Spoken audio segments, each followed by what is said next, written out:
What's up, y'all?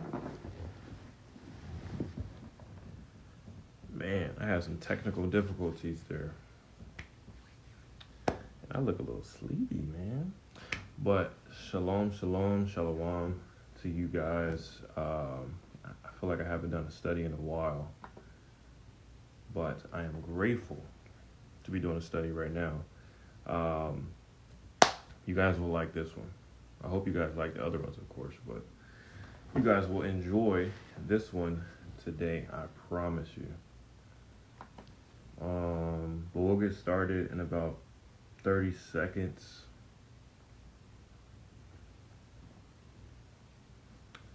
Get started in about 30 seconds or so.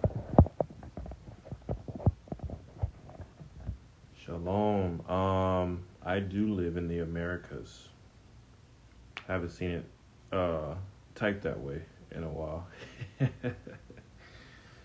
I guess I do live in the Americas, or Babylon's one of the portion of Babylon.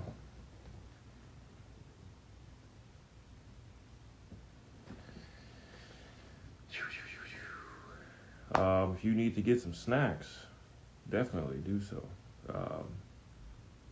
It's always nice to get snacks and a study, and some notes. You pay attention a little bit more, you know what I'm saying?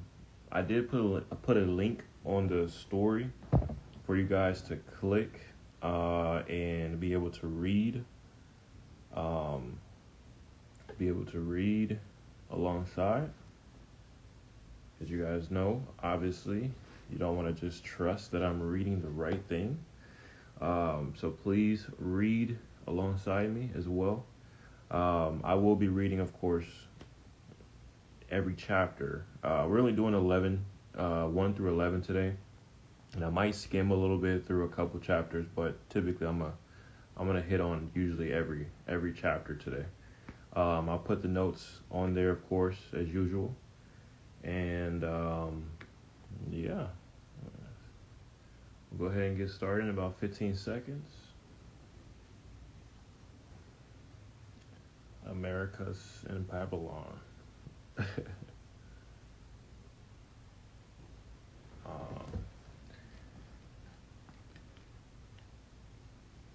Let's see here. What's up, sister?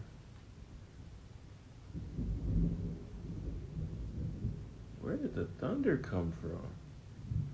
Oh my goodness.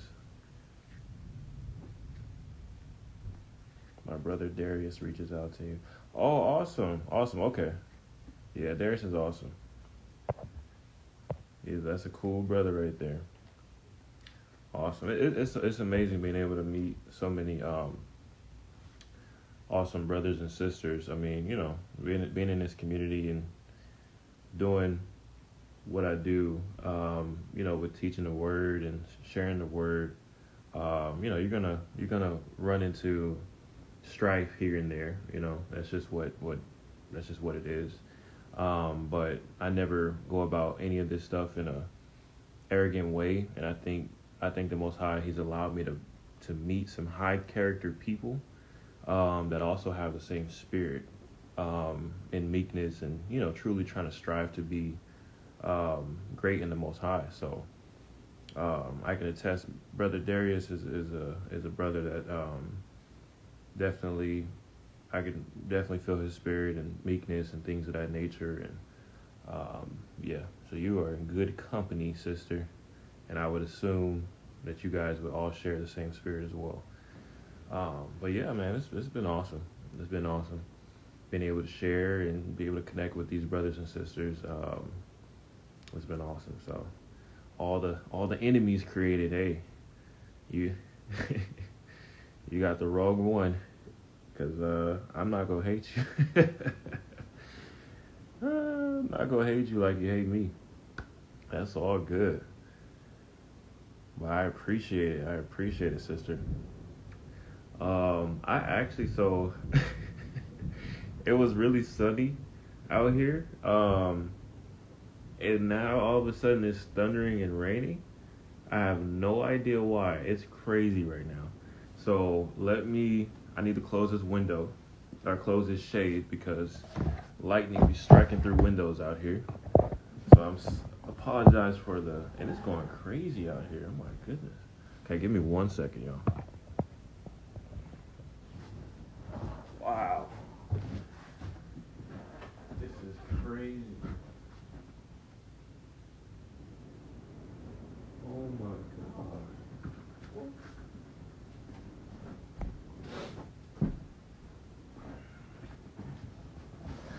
Wow. All right. Yeah. If you're in the East Coast, you know how it is. You know how it is. Random storms that come in. All right, y'all. So usually, I would turn this. I would restart it, but I can just edit it a little bit later when I upload it on YouTube. So you can also enjoy, these type of studies on Instagram and everything. But overall, let's just go ahead and get started. I'll go ahead and pray in, and then we'll get started. All right. Dear Abiyah, we thank you just for another study, another time, another fellowship, another way to be able to understand and seek your word and be able to acknowledge who you are and be able to get closer to you in your knowledge and in your wisdom, and that you continue to build us up in our foundations of fear, righteousness, and wisdom.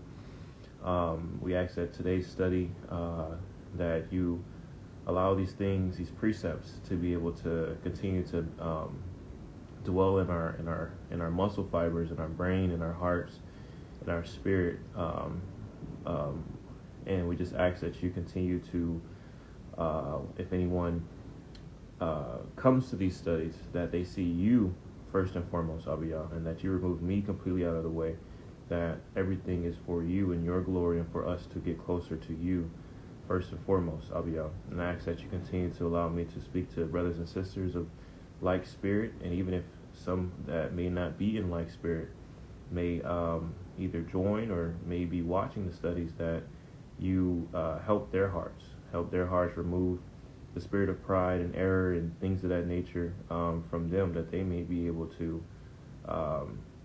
not hate a brother, but be able to pray for one another and be able to want fellowship and brotherhood and sisterhood and whatever it may be within the confines of coming together in you, Abiyah, in the same spirit. But we also bind and rebuke and cast out any spirits that may try to come against us in this study and anything else outside of it. Continue to allow us to grow in spiritual warfare and to continue to allow us to be strong in you, Abiyah. And we just ask that you open our hearts and our mind and our spirit unto you today. And we just give you all the praise, glory, and honor in the name of your Son, Yahushua HaMashiach, Abiyah. We pray. Amen. Amen. Amen. Amen. Amen. All right, y'all. Let's get started. So again, please have out Joseph and Asenath. A lot of you guys may have never heard that this was even a book.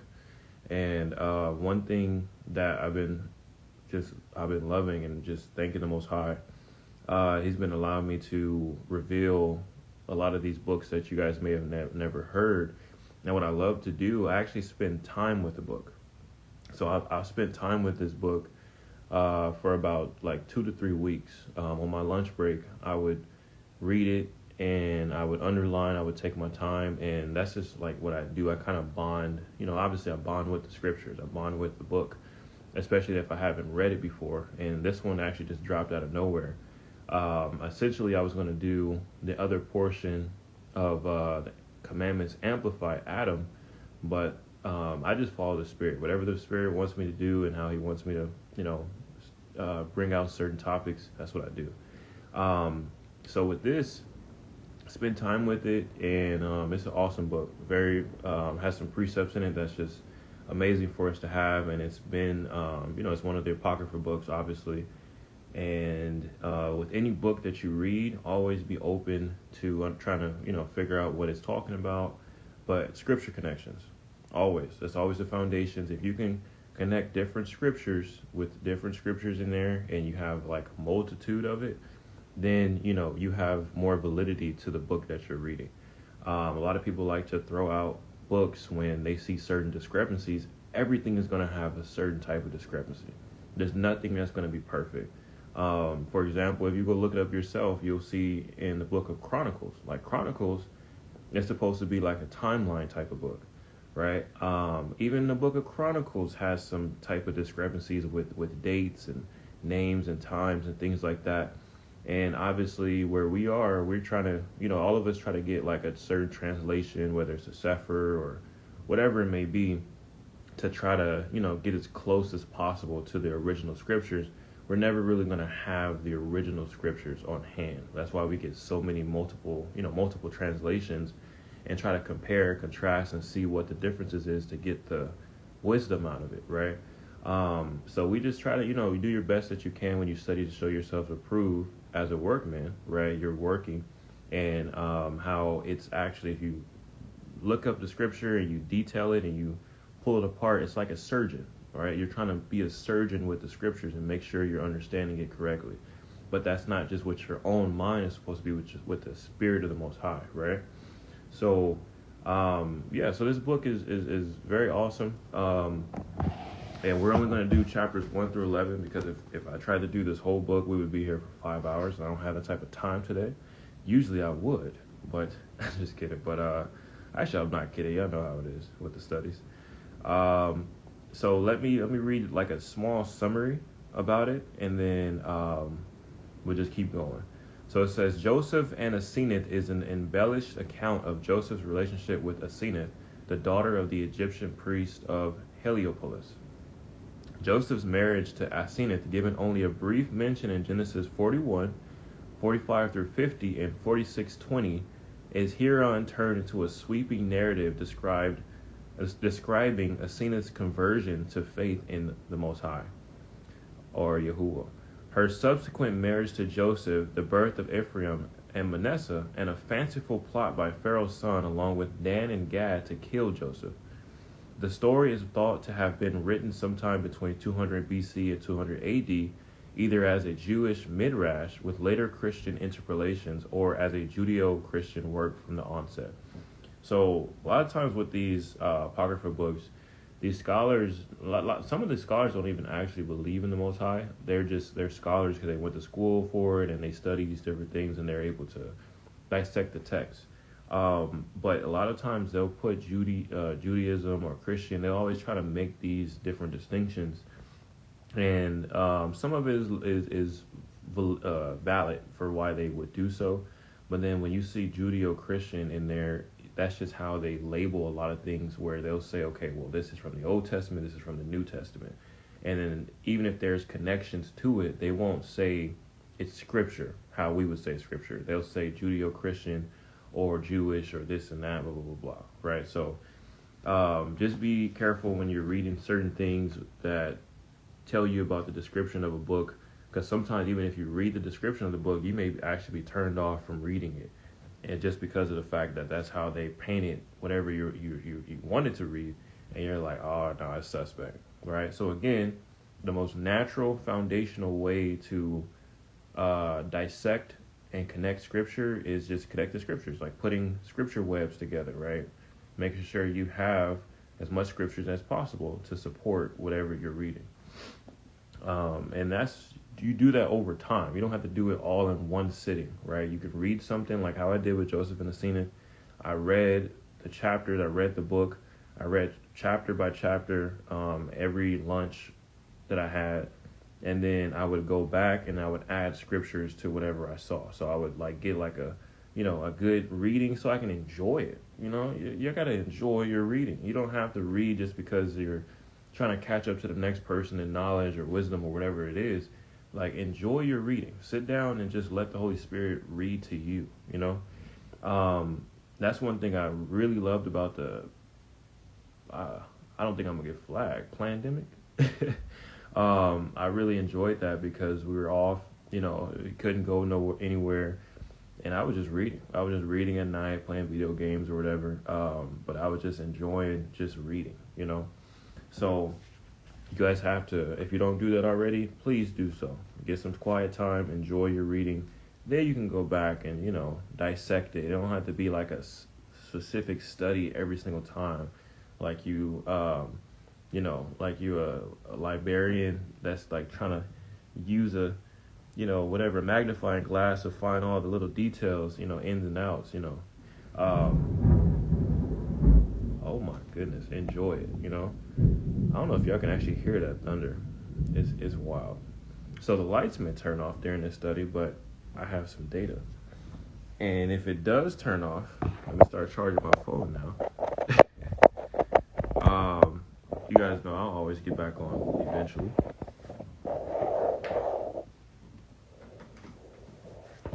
All right. So let me pull up the first slide here. Right. So mind set, heart set, and spirit set. Okay. So this is basically like a love story. It's some more things within it, of course. But whether you're male, female, just again, these are scriptures. This is the Most High's word. We want to be able to dissect it and be able to not just hear it and read it. We want to actually put it into our heart, into our spirit, right? And then also there's going to be some things in here that some of you guys might not agree based off of what you were already told. And of course, I always try to tell you guys to open your mindset on not thinking that you know everything. There's no way you can come into this study unless you're coming to like take something to try to like refute, I guess. I don't know. But I would always encourage you never to come to this type of study, any type of studies that I do, with a blocked heart. You got to open up your heart. You got to open up your spirit to be able to receive whatever the Most High is trying to show us in the study. I'm even doing that in this own study because I enjoy to see whatever else is there. So, you got to be able to understand these different things. And of course, there may be certain things that you may disagree with in here, but take the notes and then go dissect it later. Okay, that's always. If I don't push you to go study for yourself, then I'm doing something wrong. So make sure that's your mindset and your heart set and your spirit set. Okay, and just enjoy what's coming. Let's see here.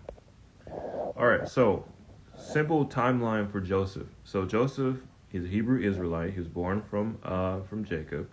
And he eventually was sold by his brothers. So you guys can obviously get the regular canon story of that, and then you could read it in the book of Jasher. It's even more detailed.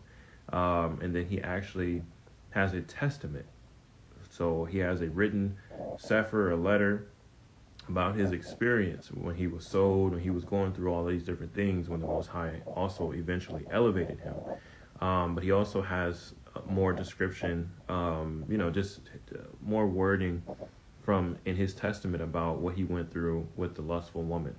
So you can find that in regular canon, and then you can find it in the book of Jasher. That's even more detailed. And I have a study on that. If you guys ever want to check it out, it's called The Fear Bahaya, Joseph's Life or something like that.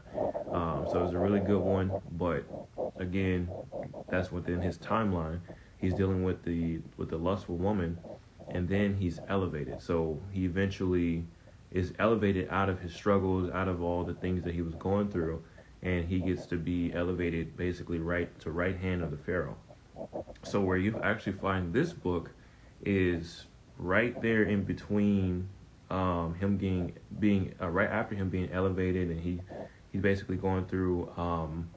I think it's before the famine. So when you read the regular canon, you will see that there was a time where Joseph was, even in Jasher, you'll see where he was revealing himself to his brothers and things like that. Joseph and Asenath, they're like around that area, because even in this book, you'll see that Asenath actually meets Jacob. So that's a pretty cool moment in that timeline. But you guys will see where to kind of insert it. A lot of times, even when you read the regular canon, even when you read Apocrypha, especially let's just say if you read Genesis chapter like 4 or 5, it may seem like everything is kind of going day by day by day by day, but you do have to kind of catch certain things. where, for example, in the book of Jasher, when it talks about Abraham, it'll tell you how old he was when the Most High appeared to him, and then how old he was when he left a certain place. So it actually gives you a couple, it gives you a little bit more details as far as what age he was. So that way, when you get to the regular canon, you get to see, okay, well, this happened. It didn't happen like the next day. It could have happened years later, or it could have happened, this and that. But you guys just have to study it a certain way, and then obviously if the other chapter tells you it was the first day of the first new moon of this and that, and then it's the second day, then obviously it's a day in between. So just little things to kind of notice, that it's not, you can always plug certain numbers or plug certain timeline in between each scripture or in between each chapter. But basically, that's where Joseph and Asenath is. It gives it validity that is between when he got elevated and then also before the famine. Okay.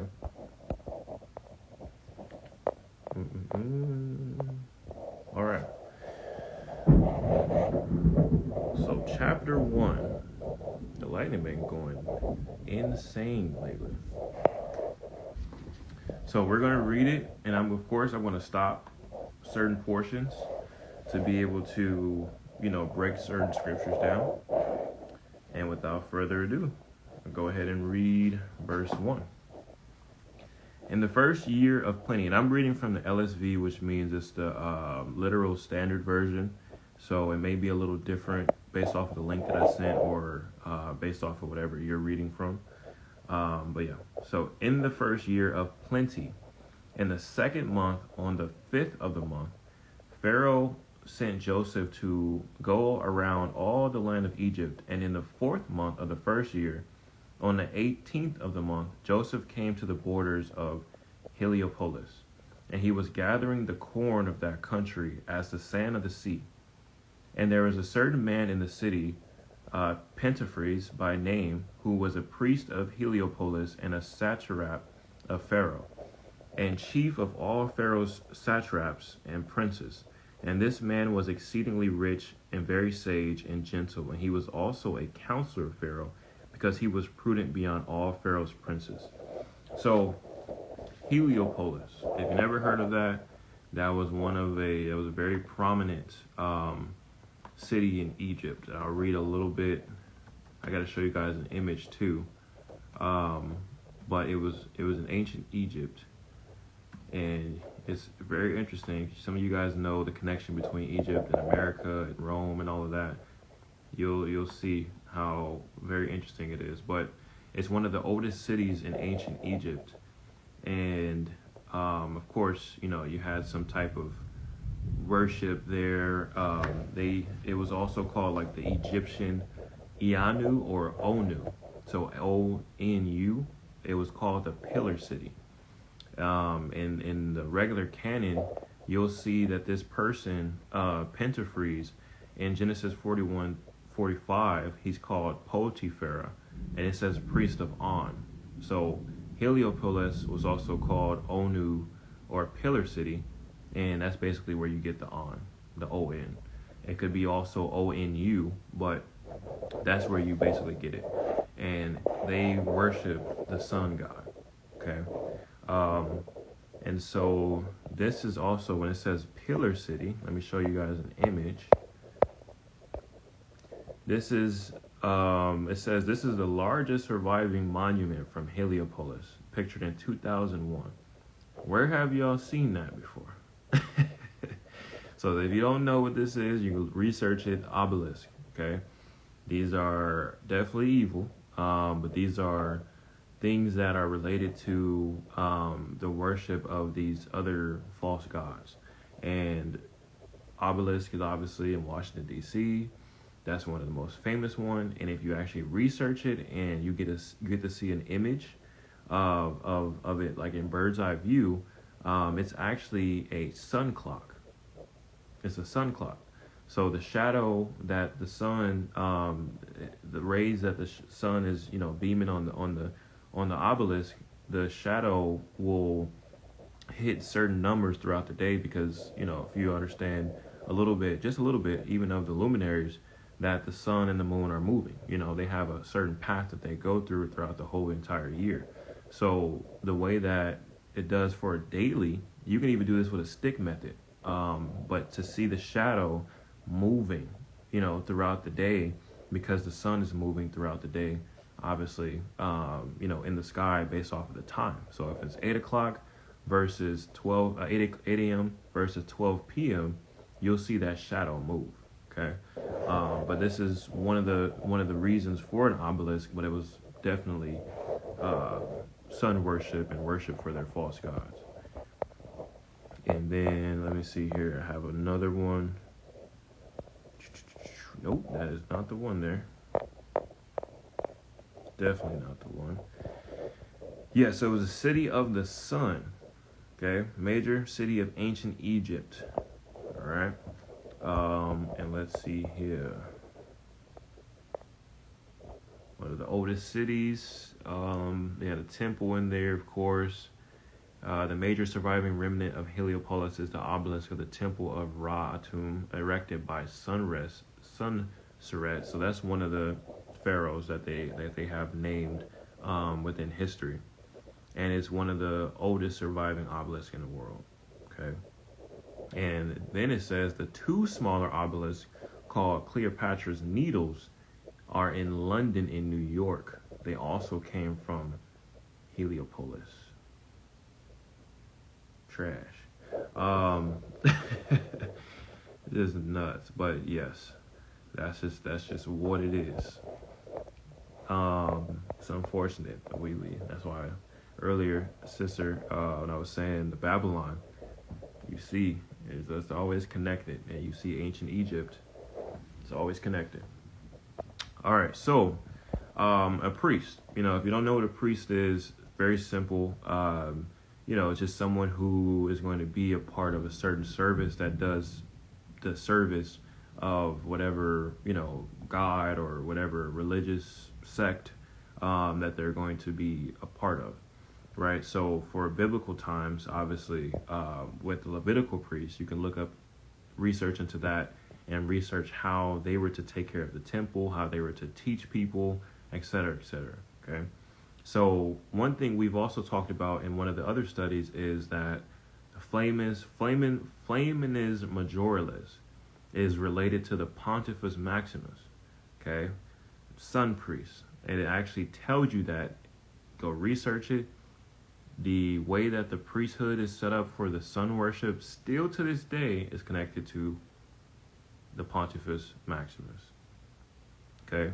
And then when you go research sun worship, you can research Ezekiel chapter 8. And this is when the Most High was showing Ezekiel what was going on in for the Israelites, and he was telling him how they were engaged in all of this paganism, right? So there were so many abominations in the temple, okay? So, and when you get to verse 16, it says, "And he brought me into the inner court of the house of the Most High, and behold, at the entrance of the temple of the Most High, between the porch and the altar, were about 25 men with their backs to the temple of the Most High, and their faces towards the east, worshiping the sun towards the east." Verse 17, "Then he said to me, Have you seen this, O son of man? Is it too light a thing for the house of Judah to commit the abominations that they commit here, that they should fill the land with violence and provoke me still further to anger?" So they were worshiping the sun, even Israel was in a specific time. And they had their back toward the temple, but they were still facing east. So we're going to talk a little bit about east. As you'll see, it's very significant, okay? But that's a little bit later. For the satrap, so again, chapter 1, it says that he was a satrap of Pharaoh, and then he was a chief of all Pharaoh's satraps and princes. Okay, so a satrap is basically like a governor.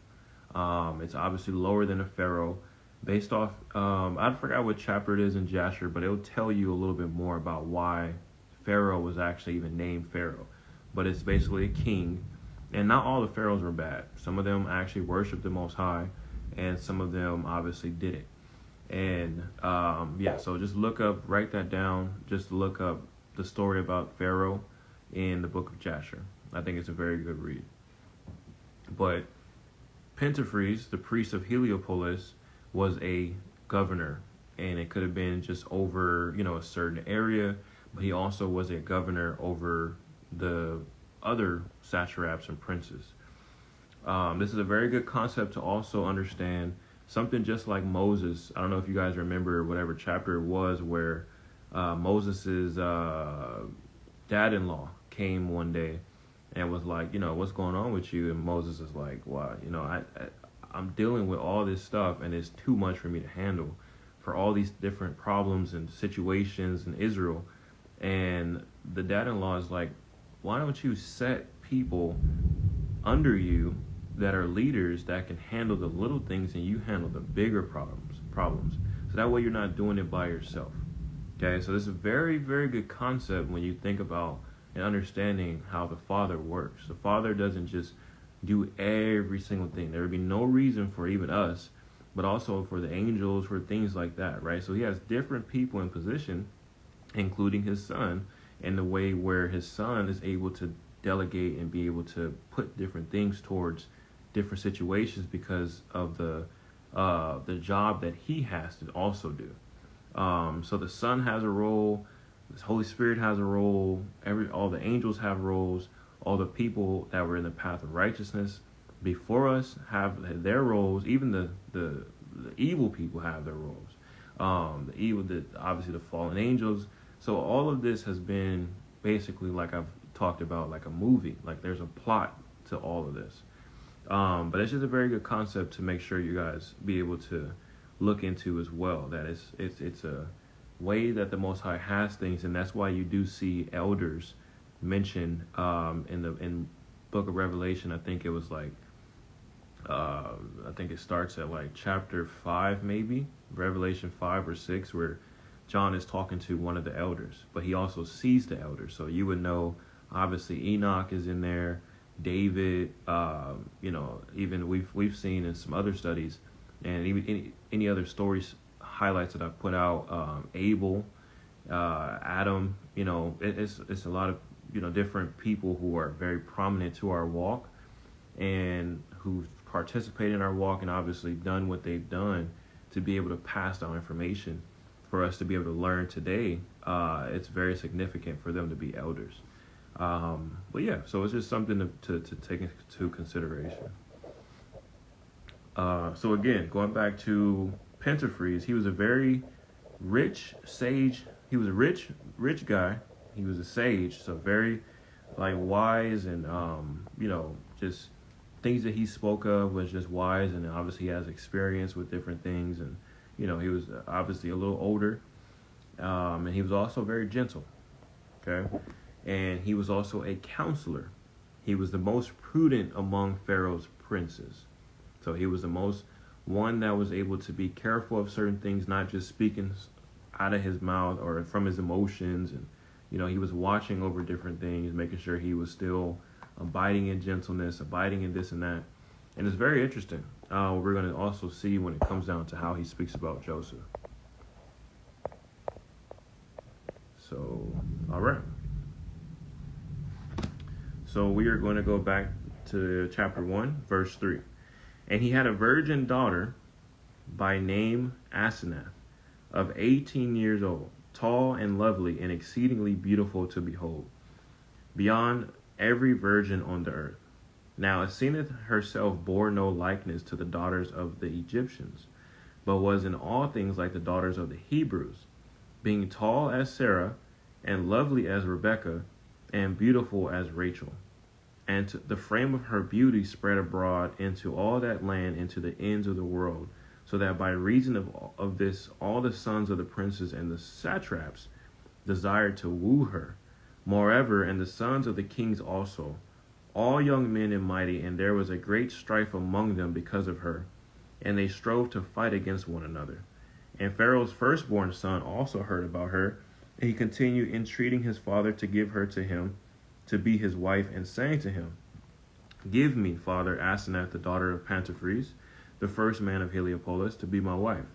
And his father Pharaoh said to him, Therefore do you on your part seek a wife lower than yourself, when you are a king of all this land? But rather, behold, the daughter of Joachim, the king of Moab, is betrothed to you, and she herself is a queen and exceedingly beautiful to behold. Take this one then to yourself to be your wife. All right, so we see here Asenath is introduced, right? She's introduced as a virgin. She's very beautiful physically, and she doesn't even look like the daughters of the Egyptians. It's very significant because it says that the Hebrew women, based off of the description of Sarah and Rebecca and Rachel, were tall, and they were lovely as Rebecca and beautiful as Rachel.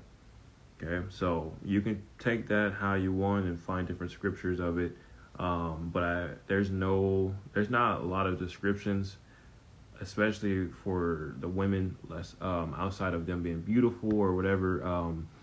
Definitely marking Sarah as tall is kind of cool, because you would assume Abraham was probably tall. I would say, but there's also a scripture in 2nd Baruch that said that the stature of the people back in the day are not the same as today.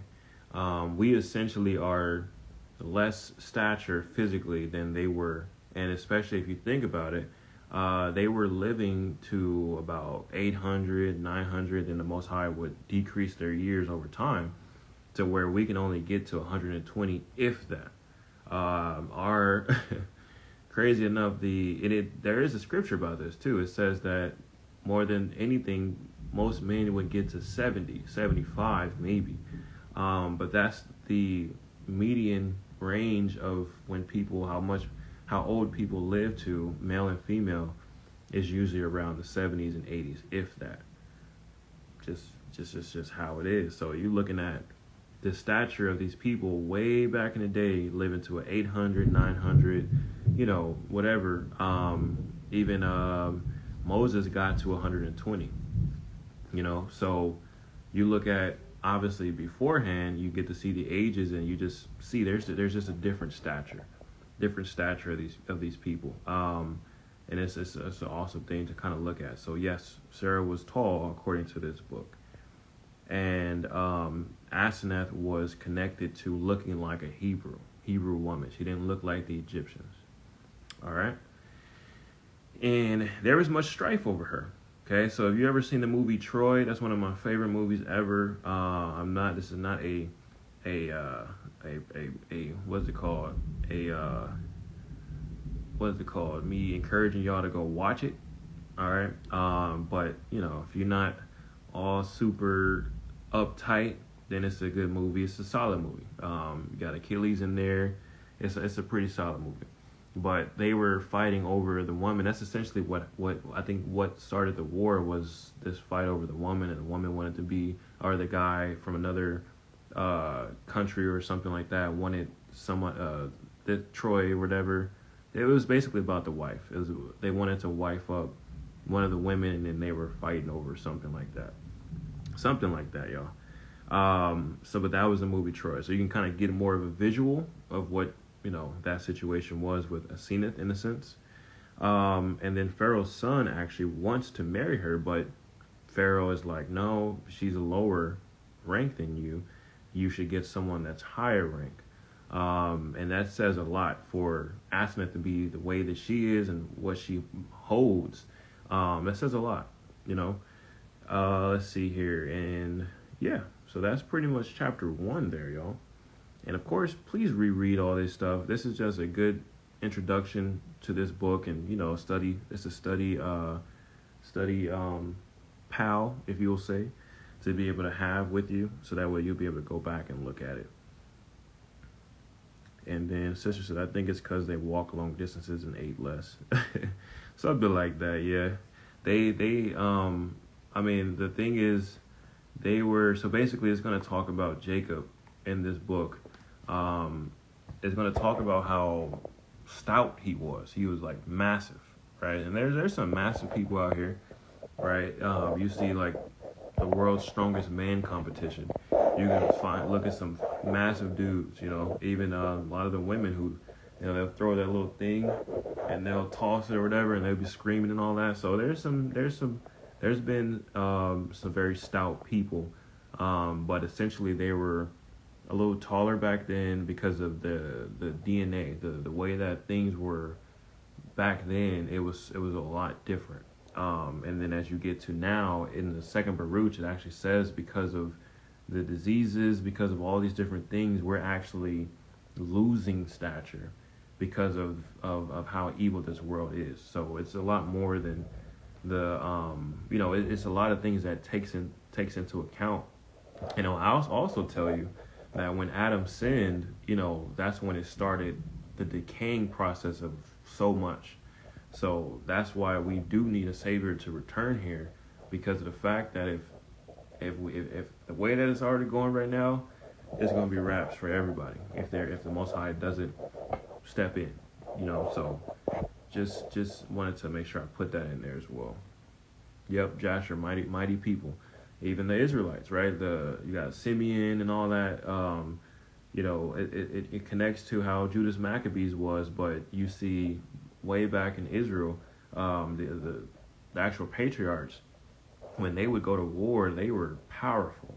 I mean, the way that they would scream like a war cry, and I remember Judah. I think if I'm saying the story right, he was in a fight with someone, and I think he had a war cry, like signaling to his to his brother, and when they would hear that, like the amount of like response and like just power that they would just be on point with each other and just respond and go help their brother and stuff like that. It was just something amazing to be able to read and just to see how powerful they were. Like, it's just, man, and they were tearing people up, bro. Like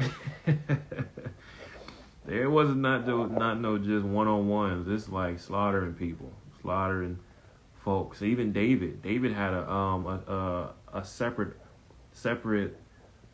group of elite warriors that he would have that would do some damage, and they were massive supposedly by the description. So it's very interesting. It's very interesting. All right, let's go to chapter 2 here. We're moving pretty solid.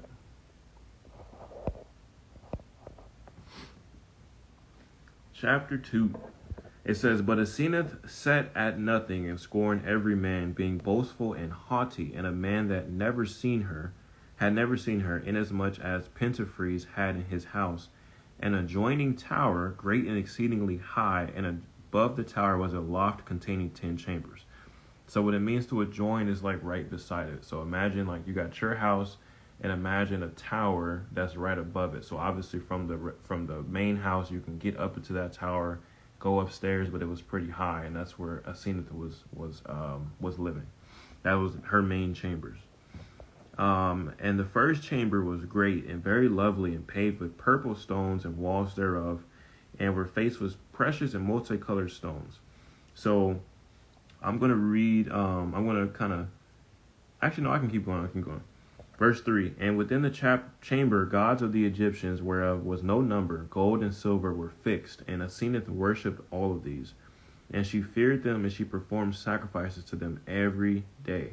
And the second chamber also contained all of Asenath's adornments and chests, and there was gold in it, and much silver and limitless gold woven raiment, and choice stones of great price, and fine garments of linen, and all the adornment of her virginity was there. And the third chamber was Asenath's storehouse, containing all the good things of the earth. And the remaining 7 chambers, the 7 virgins who ministered to Asenath occupied, each one having one chamber, for they were of the same age, born on the same night with Asenath, and she loved them very much. And they were also exceedingly beautiful as the stars of heaven, and a man or male child never conversed with them.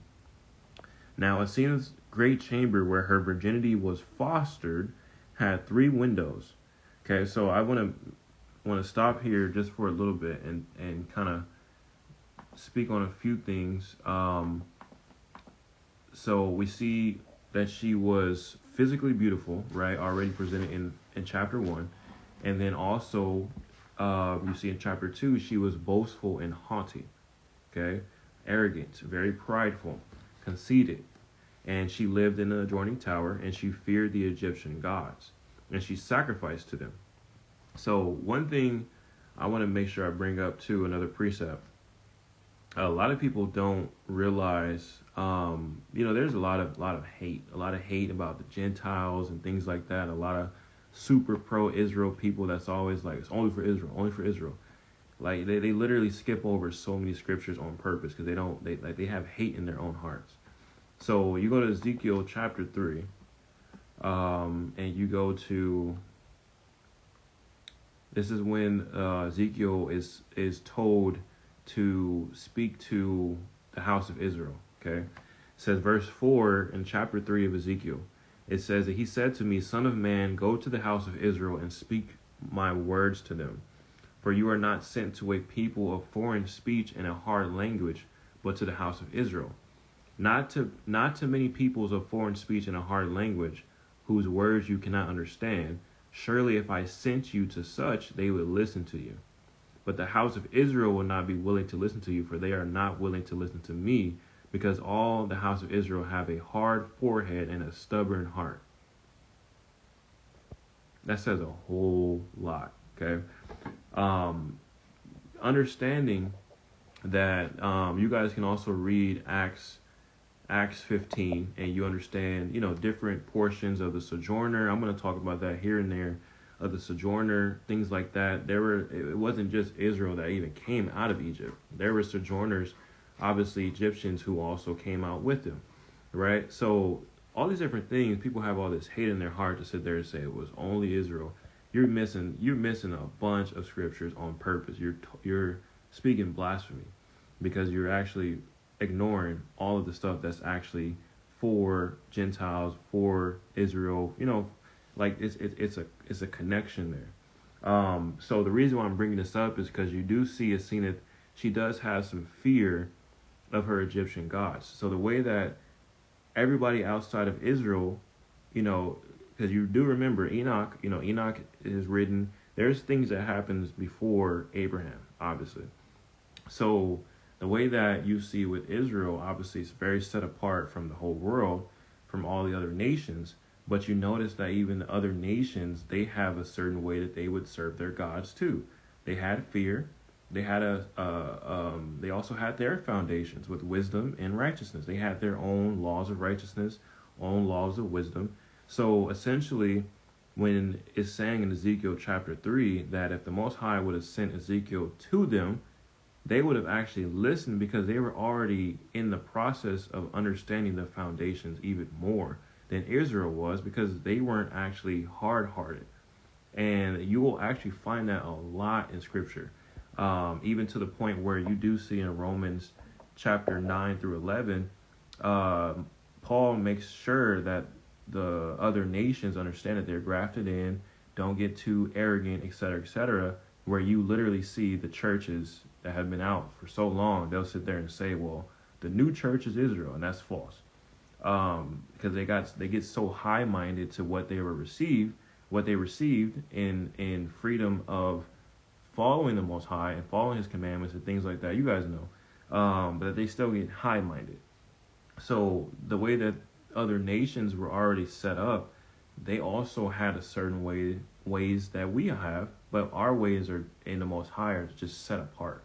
But they do have a certain way that they'll easily understand a lot of these concepts. And then you can also see within history, you'll see in history that something like the Hellenistic period, or the Enlightenment period, where there was a lot of poetry, there was a lot of, just different things from a virtuous standpoint, where there was moral excellence in that regard, to be able to attach themselves to that and live that out.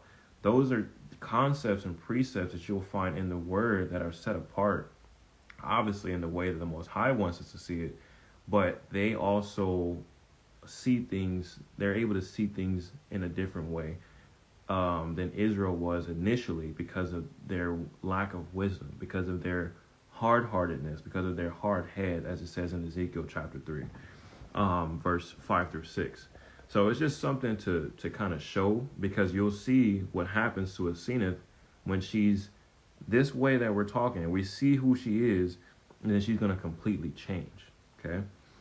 So just something to note. Next thing, so gold and linen. So you see things that are in her chambers is very significant, because it's showing that she has this sort of purity, right? Her virginity is fostered. Okay, so she has all these different things in it, but again, she's still boastful and haughty. It's the same thing where people will say, well, I'm following the Most High's commandments and things like that, but then they refuse to change their speech. They refuse to change their very being of how they go about stuff. Like the scriptures say that the Most High's ways are not our ways. So just because you sit there and you claim Israel, or you claim commandments and you do this, but then you're still living a life of sin, especially in your heart, and you're high-minded, the Most High is looking at your heart constantly. This is not a New Testament concept. It's a precept that's been there from the very jump. So he's reading your heart. So it doesn't matter all of that you do. There's scripture that says that it's worse for the ones who say that they know the commandments and etc., and they don't do it, versus one who is poor in spirit and poor at heart, trying to do the right thing, but they're right. They have a righteous mindset and a righteous heart in the Most High, in meekness and humbleness, right? So you see that all over, especially you'll see it in this community, especially because it's always project this, project that, make this so strong, and tell people this and tell people that. But people don't want to go about it in more meekness. People don't want to go about it in more righteousness and wisdom and fear. Fear, ultimately. Like fear, you should have so much fear to not put the right things out, or put something out that could hurt someone else. Like, so it's a lot of people that's building up wrath for themselves because they want to look over these precepts that have been there from the very jump. But gold and linen was very popular. It is popular. Linen is also something you guys can look into as a pure type of raiment. It's a pure type of raiment. Essentially in Deuteronomy, you will see that linen was also told for the Israelites to wear, and not other fabrics. Now, of course, there's different ideologies on it where certain fabrics have a certain, I won't say energy, but it's a certain, I forgot the word for it, but it is true, and it's true and it's not. But again, it's like, even if you wear linen, even if you do all these different things and your heart is busted, and if you're still going about certain things in a way that's not in the Most High's character, you're still not walking in purity. That's not how this works, right? So it's just something to note, because some people will say, well, yeah, we're only supposed to be wearing this, only supposed to be wearing that, and they throw out all these frequency. Yes, sir. Yes, sir. They throw out all these different things, and they tell you to change this and change that, but then it's never telling you to change where your heart is. It's never telling you how to make sure you're staying in these foundations so you can actually walk circumspectly, or walk set apart in the right ways, in purity. Okay, but it's just something good to note and for you guys to look into. Virginity fostered is very important, that I see, because you obviously don't see that a lot, especially in this world, virginity fostered. There's been time, like for my own virginity, I wanted to foster it and hold strong to that. I lost my virginity to my wife, whom I've only been with. So she's my only one, and I'm her only one. But that's something, still, if we were to change it, we would have been able to wait for specifically like that time of marriage, where we would, present ourselves to the Most High in covenant, unto Him, present our bodies unto Him. That way we, as we're becoming one, that's what He would honor. But He still honored it. We, mercy and grace, thank the Most High. But I always made sure, she was going to be my only one, because I wanted to honor what I wanted to cherish with virginity. And that's a big thing. It's just not fostered, especially in this world. You see so many sexual things and etc. So that spirit of lust study was dedicated also to those who are trying to foster their virginity and to have as much weapons as they can and understanding as they can to conquer the spirit of lust, because that's essentially what destroys virginity, is the spirit of lust. That's one of the main spirits. Oh, sister, you gotta say it like that. Congratulations. I'm just saying it. I gotta tell y'all because that's just what it is. But I appreciate it. I never put stuff out there to throw nothing in nobody's face, but it's just being real. But I appreciate it. To the wisdom of Solomon. So in verse 14 through 19, yeah, it is. I try to try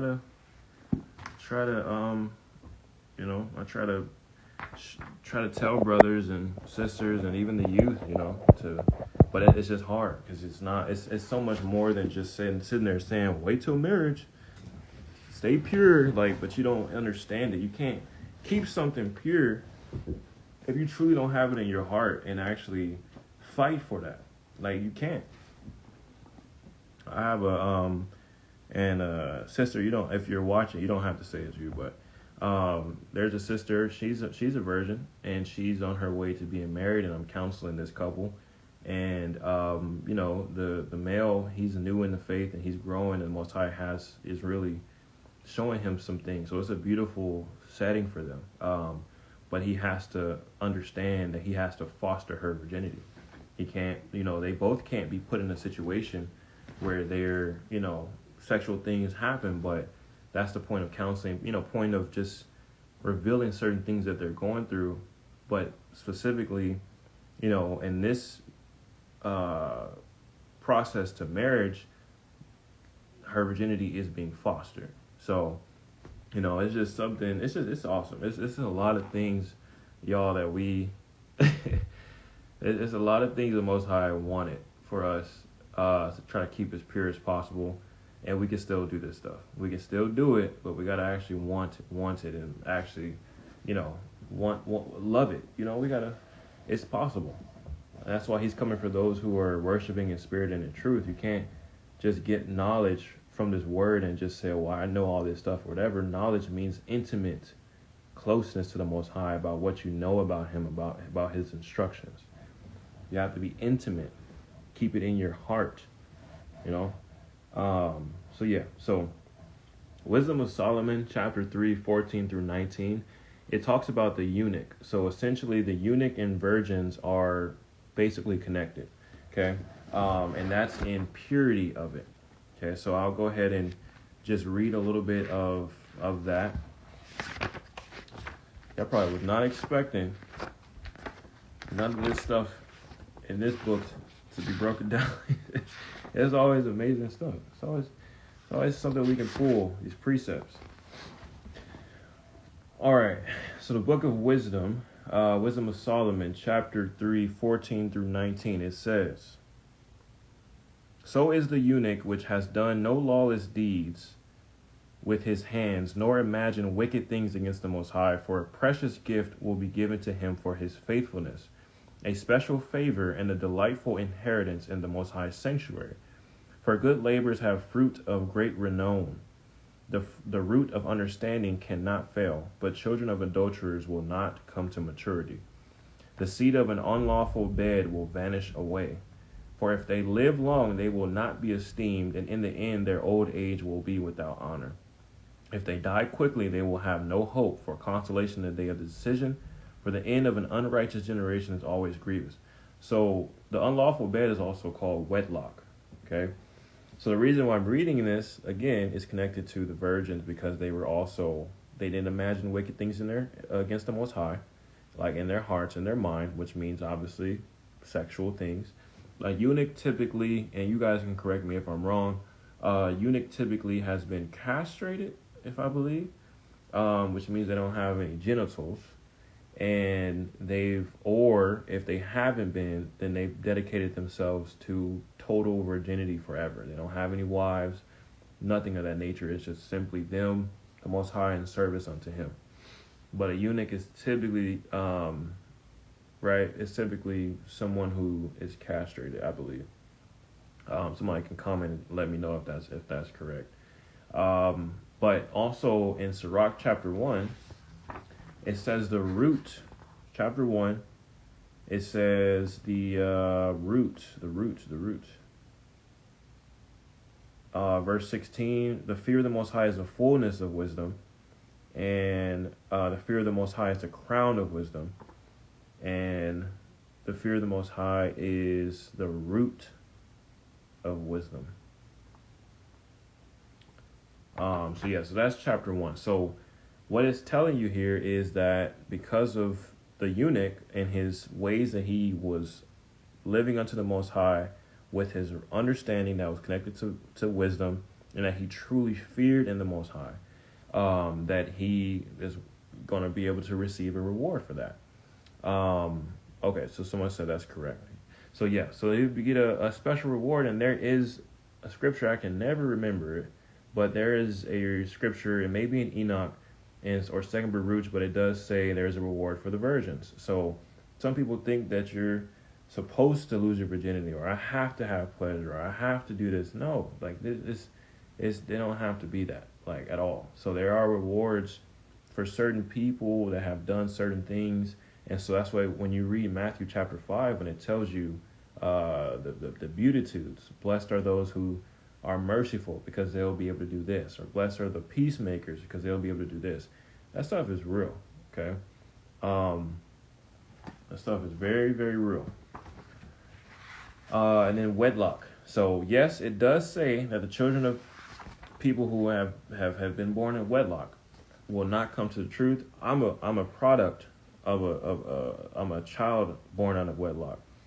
Am I speaking to you guys about the truth? Absolutely, right? So obviously, it's if the Most High grants that person, and the person that actually is seeking the Most High will be able to, seek a walk in His ways, right? So it's not telling you that every single person is going to be, never able to come to the truth. It's not specifically saying that. It's saying towards the end of that chapter, or verse 19, that the unrighteous generation, they are not going to be able to come to the truth, even if they are being born in wedlock, because of the fact that the Most High hates wedlock.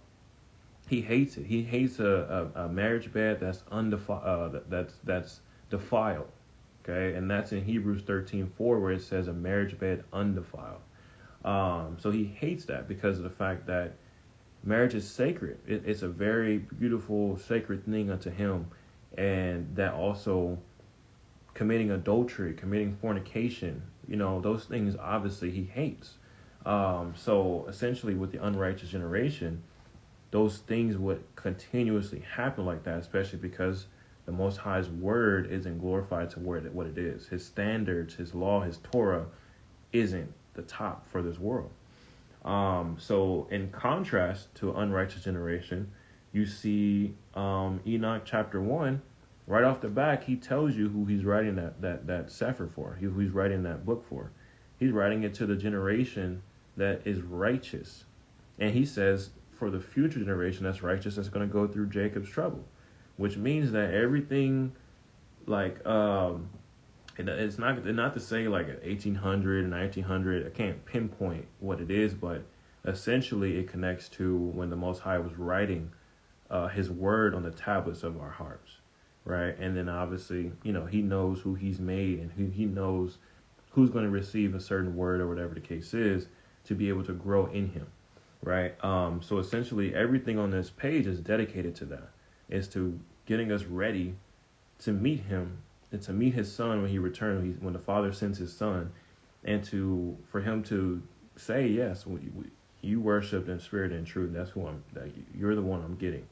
And even if we don't live until when the Son returns in that specific moment, that whatever you did in your life, that you were growing in your foundations and you knew who He is, because there's a scripture in there where He's saying, like, I never knew you. That's one of the scariest verses ever, because those people that say I knew they knew the Father didn't know the Son, and they also didn't know truly the understanding of the things in the Word. Just because they had book smarts doesn't mean that you know Him intimately, right? So that's one of the biggest and scariest scriptures ever. That's in the word where it's like, depart from me, you worker of lawlessness, because I don't even know who you are. That connects with the wheats and the tares and all of that. All right, so going back to Asenath and Joseph and Asenath. We are on chapter 3 now. Oh, I'm sorry. We're going to stay on chapter 2. And I'm going to go back to verse 8, and I'm going to finish it out. So it says, now Asenath's great chamber where her virginity was fostered had 3 windows. And the first window was very large, looking over the court to the east. And the second looked toward the south, and the third looked over the street. And a golden bed stood in the chamber looking toward the east, and the bed was laid with purple stuff interwoven with gold, the bed being woven of scarlet and crimson stuff and fine linen.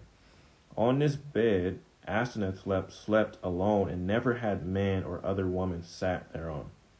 And there was also a great court adjoining the house all around, and an exceedingly high wall around the court built of a great rectangular stones.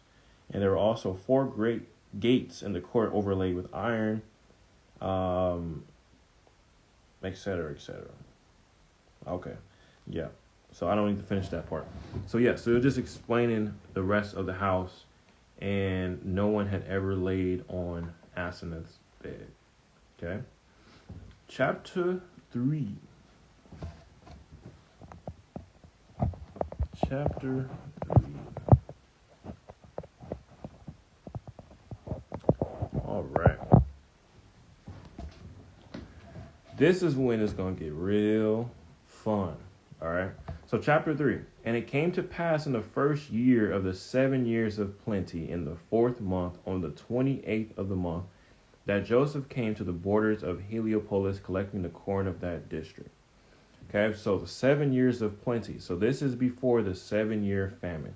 And it actually says this in chapter 22, verse 1, where it'll tell you after the 7 years of plenty came the 7 years of famine. So it's super easy to be able to at least point that out. So with our timeline that we showed in the beginning, that's where I was able to actually draw that timeline to show Joseph and Asenath is right before the famine starts. Okay.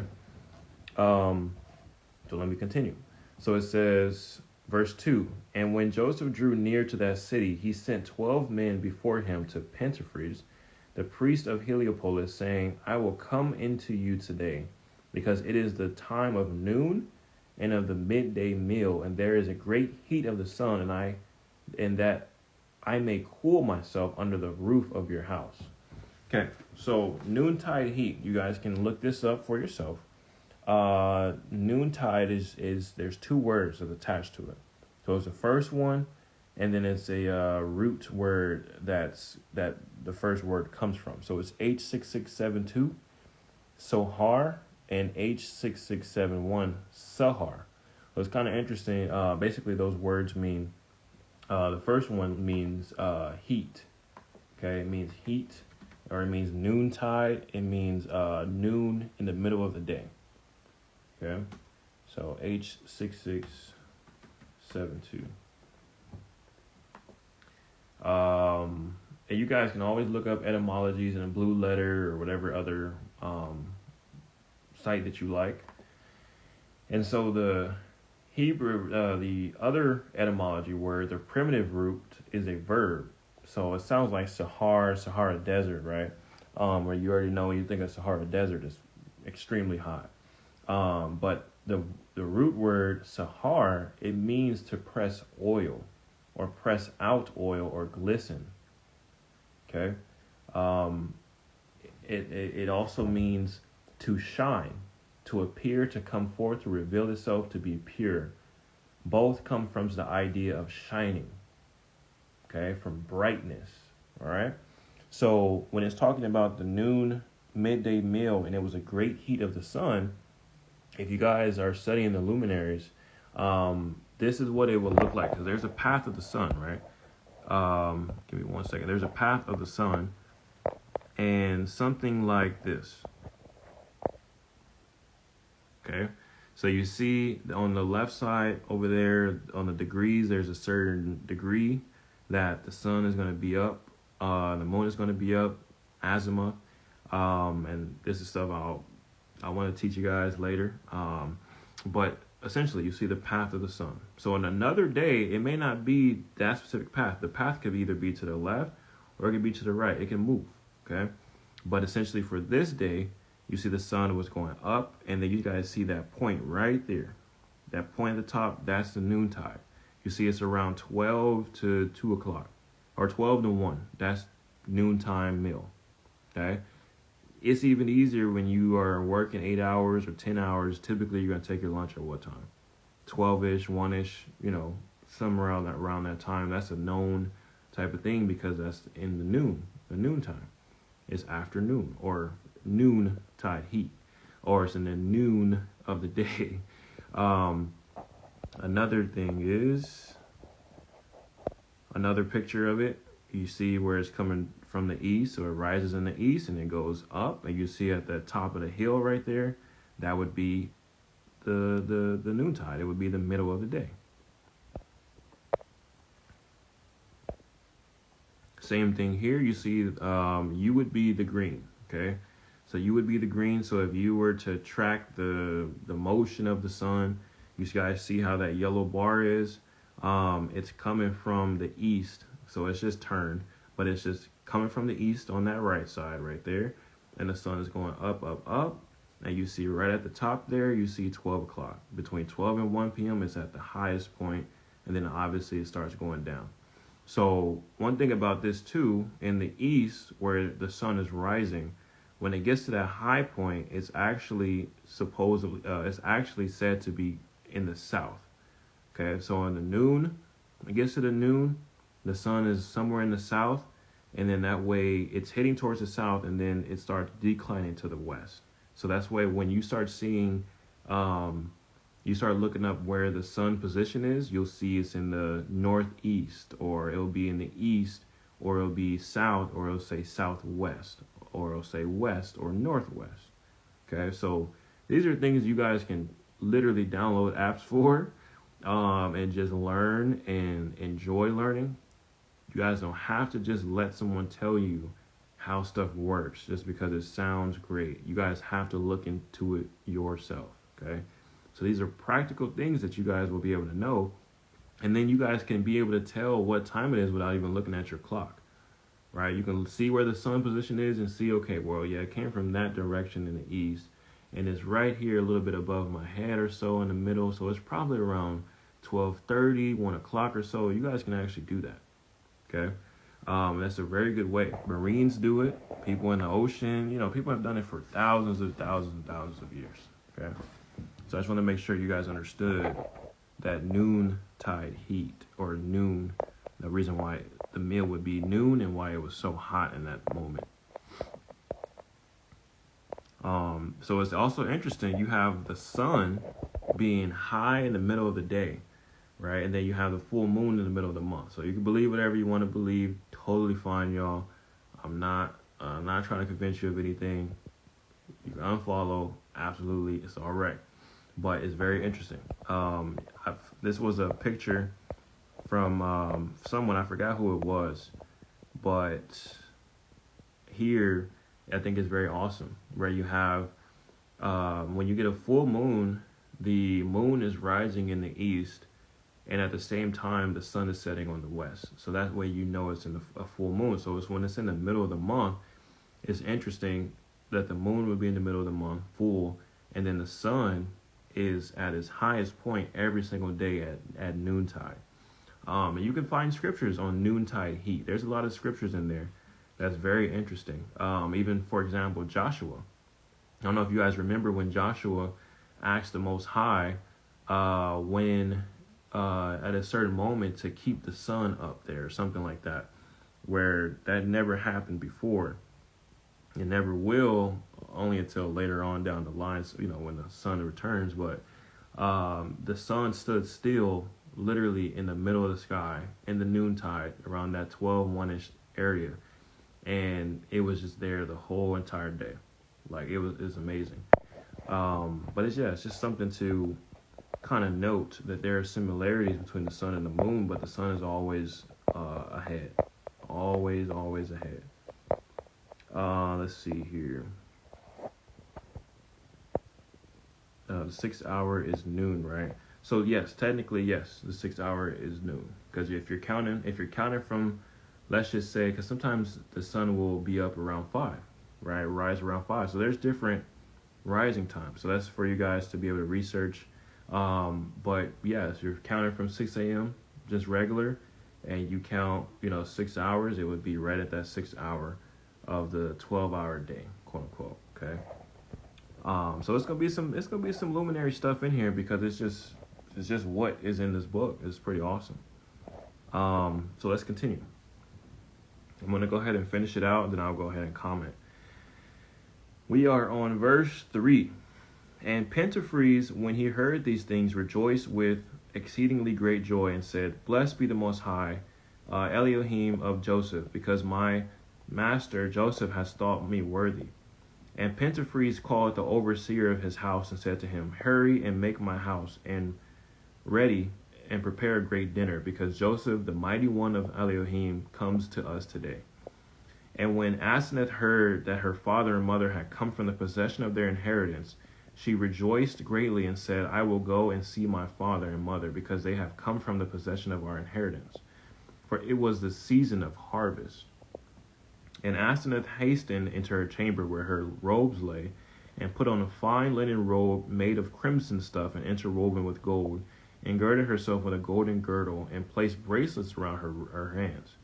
And around her feet she put golden buskins, and around her neck she cast an ornament of great price and precious stones, which were embellished on all sides, also having the names of the gods of Egyptians everywhere engraved on them, both on the bracelets and the stones. And she also put a tiara on her head, and bound a diadem around her temples, and covered her head with a mantle.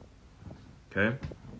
So we do have a mention of the season of harvest. Okay? So it does say this is the first year of the 7 years of plenty. It's in the 4th month, and it's the 28th of the month. Okay? So it's very significant. I'm going to talk about a little bit more of why it would be the season of harvest in the next chapter, so it can make more sense. Okay?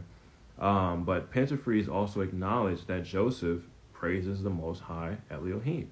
It's kind of crazy when you think about it, because if Pentephres is if he's a priest of the sun worshiping, it's like he's just stuck into a custom, because everybody in that time, they respected Joseph. They respected Joseph's worship of the Most High, everything. And it's just like, it's just really interesting. They just kind of stayed in their ways, but they still was like acknowledging, yes, he praises the Most High. This is very interesting when you kind of see it like that. But then Asenath, she also adorned herself in her highest fit. So she put on the best fit that she could possibly wear. All right. Chapter 4. We are moving along. Oh, man.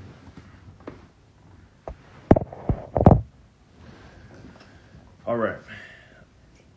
So it says, and thereon she hurried and went down the stairs from her loft, and came to her father and mother and kissed them. And Pentephres and his wife rejoiced over their daughter Asenath with exceedingly great joy, for they beheld her adorned and embellished as the bride of God.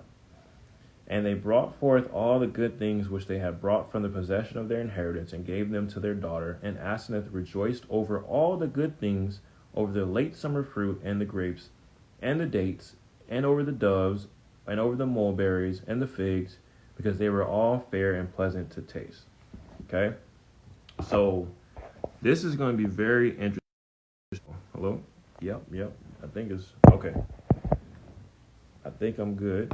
This is going to be very interesting here, because we already saw that it was the harvest. Okay, it was a season of harvest, and it also tells you that here it tells you from the possession of their inheritance, which means that during this harvest period, the parents of Asenath, they were going to go gather things that belonged to them, and like it was like a kind of like a farmer's market, but it was their possession to be able to gather.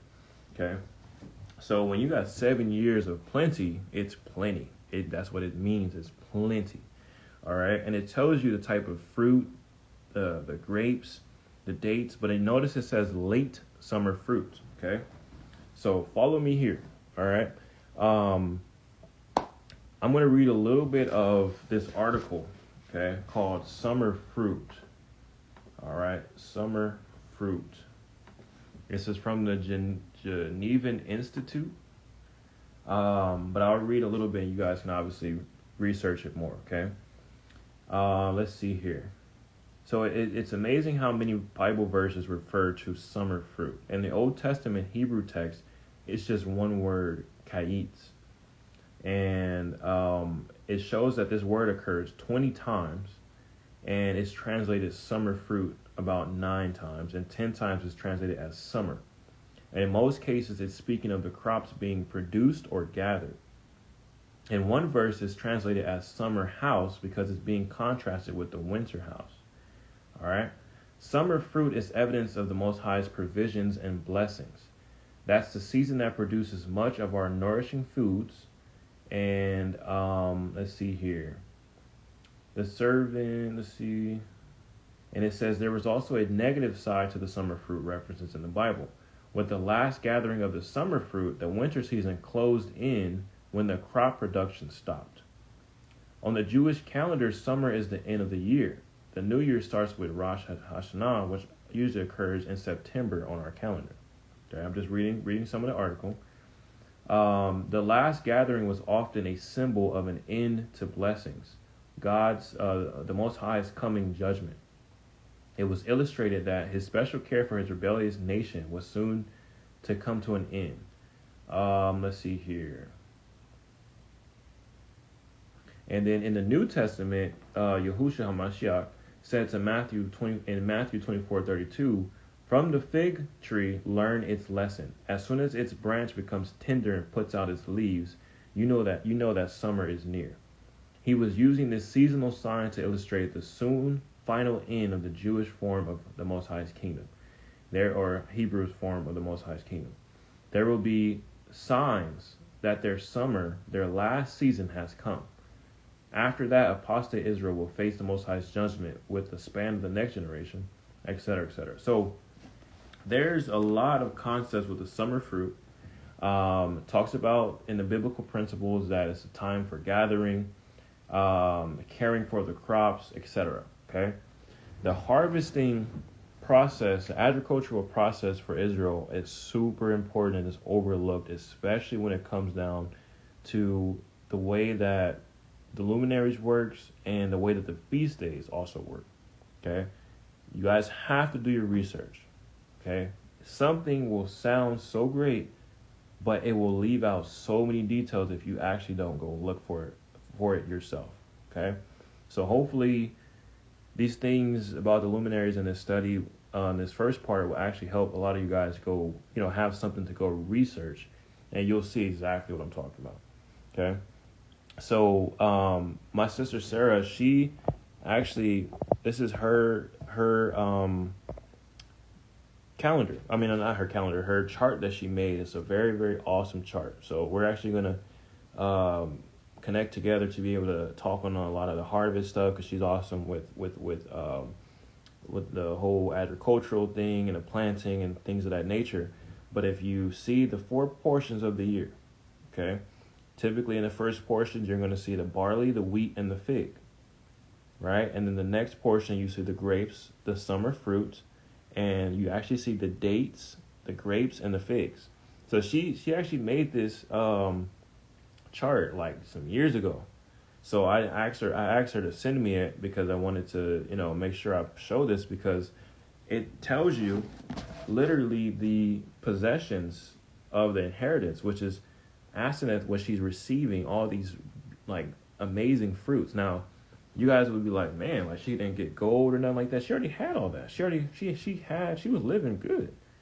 But they actually really look forward to fruit to the harvest. That was especially living in Egypt, like that was something that was very awesome, and obviously to Israel as well. So a lot of places that Israel was taken to captivity to, they have a lot of the same standards. So a lot of people, they look at stuff when we're trying to be set apart, and they want to be so set apart that they change the scriptures and be like, well, we got to do an opposite of everything that they did. That's not the case. That's not always the truth, because there's going to be a lot of similar things that Israel has done in their walk that's going to be similar to someone, but the precepts that we have and the understanding that we have is going to be totally different than them. Even just our very fiber and the way that we live in our temple and the way that we're trying to live pure unto the Most High, the way that we do this stuff is going to be so different. It may look similar to the world, but it's going to be totally different on our end and how we're going about it. We may have some similarities, again, just repeating it, but it's going to be a different way of how we understand it. So it's very key to understand that you don't have to change the word to be different, to be set apart. You don't have to change the scriptures to be set apart, okay? So you see here that the same fruit that Asenath got, the grapes, the dates, and the doves, and the mulberries, and figs, like you see it right there on Sarah's chart right there. But you notice it says late summer fruit. Late summer fruit, all right? In the chapter before this, it says that it was the first year of the 7 years of plenty in the 4th month on the 28th of the month. So it's the 4th month, y'all. So if we're looking at this chart right here, we could say, okay, we're around the grapes and the summer fruits. Simple, right?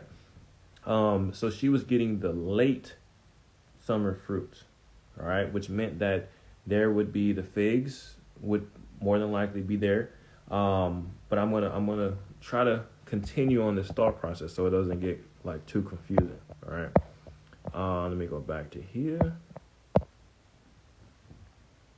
All right. So based off of the harvest chart, all right. You guys saw that in chapter 2 of Jubilees. So if you haven't totally disregarded Jubilees, definitely an awesome book to read and look at and analyze. But it says here on the 4th day, okay, verse 9, it says, in the Most High, on chapter 2, Jubilees, verse 9, and the Most High appointed the sun to be a great sign on the earth, and for days, and for Sabbaths, and for months, and for feasts, and for years, and for Sabbaths of years, and for Jubilees, and for all seasons of the years. And it divides the light from the darkness, and for prosperity, that all things may prosper, which shoot and grow on the earth.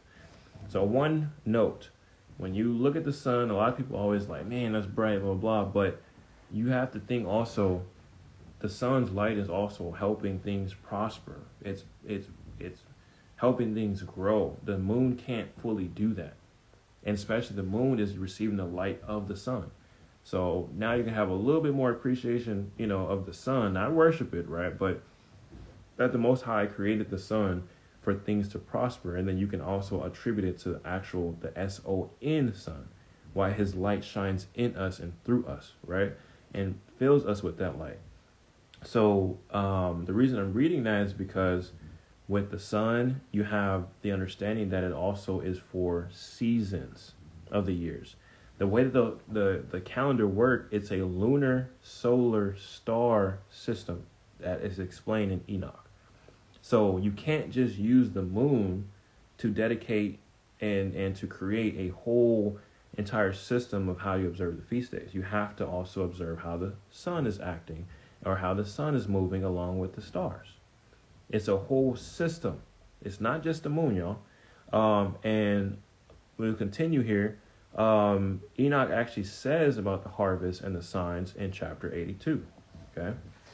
So if you can pull it up, go ahead to chapter 82.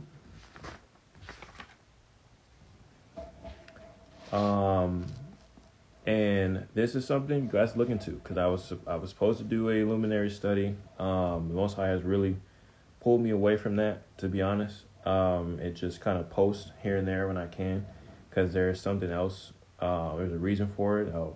I'll tell you guys eventually. But yeah, especially because of how this community acts with this specific topic, it's terrible. But I appreciate y'all who I've been able to talk to about this stuff, because all I'm telling you is just the scriptures. So in chapter 82, you'll see that basically all these things with the 4 portions of the year. So it says in verse 4, chapter 82 of Enoch, it says, "Blessed are all the righteous, blessed are all those who walk in the way of righteousness and do not sin as the sinners in the reckoning of all their days in which the sun traverses the heavens, entering into and departing from the portals for 30 days with the heads of thousands of and the orders of the stars, together with the 4 which are intercalated, which divide the 4 portions of the year." So basically what it's telling you is that there's 4 days that divide the whole entire year. Okay? You guys literally see it the same exact way with this chart that Sister Sarah has. It's 4 portions of the year. Okay? Very, very simple. All this should be practical, right? It should never be esoteric. It should always be practical. All right? Continuing. It said, "which will lead them and enter them 4 days." It says, verse 5, "Owing to them, men will be at fault and not reckon them in the whole reckoning of the year." And basically, I won't even really talk about the intercalation days too much, but it starts talking about the portals, okay? So in verse 7, it says, "And the account thereof is accurate, and the recorded reckoning thereof exact for the luminaries and months and festivals and years and the days." Okay? In verse 9, it says, "And these are the orders of the stars which are set in their places and in their seasons and festivals and months." So easily, you guys. Lunar, solar, star. You can literally see all of it coincides together. Verse 10, it says, "And these are the names of those who lead them." So it's going to start telling you the names of these different stars. So yes, you can start doing your research on these stars and things like that, and kind of seeing, trying to see what the history is. It's a lot of information that has been messed with also. But it's just still good for you guys to still do the research and find different things and, enjoy researching about the Mazzaroth. Not just research about the Mazzaroth, just the one Mazzaroth or constellation. Research the stars that are within the Mazzaroth. Okay? So verse 11, it says, "There are 4 leaders who divide the 4 parts of the year. They enter first. And after them, the 12 leaders of the orders who divide the months. And for the 360 days, there are heads over thousands who divide the days. And for the 4 intercalary days, there are leaders which split the 4 parts of the year." So it's telling you there's different angels that are set over the days, over the months, over the parts of the year. This is not different either when you read this and you're like, "Oh, it's kind of suspect."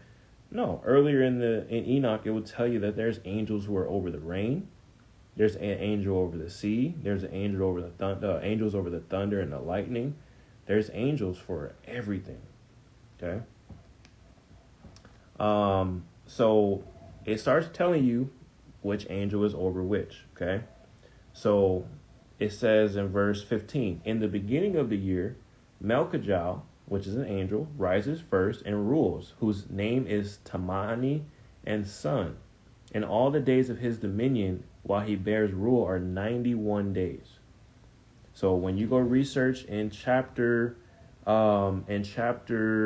72, okay, you will see how many days each month is supposed to have with the sun. Okay, it's going to be different with the moon. So essentially, it's going to tell you there's 30 days in one month, there's 31 days in another month. So it goes 30, 31, 31, 30, 30, all of that, right? With which you equate 364 days. If this is sounding crazy to some of y'all, it's really simple when you actually go read it, but you have to take your time, okay? But there's 364 days with the sun, and there's actually 354 days with the moon, because the moon falls behind the sun 10 days every year. It never catches up. If somebody ever tells you the moon catches up with the sun, they are absolutely lying. Absolutely lying. It's not supposed to be like that. And that's literally nowhere does it say that. Okay? So it says the first 91 days of the year, these are the signs of the days, which are to be seen on the earth in the days of his dominion.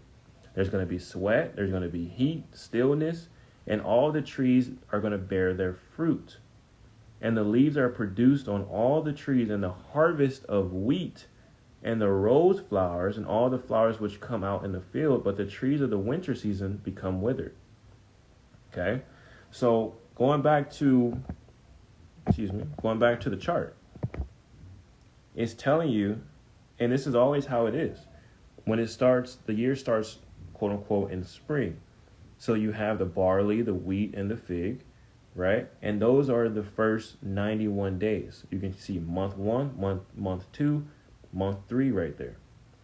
Those are the fruits and the things that will come out in those first 90 days. Okay?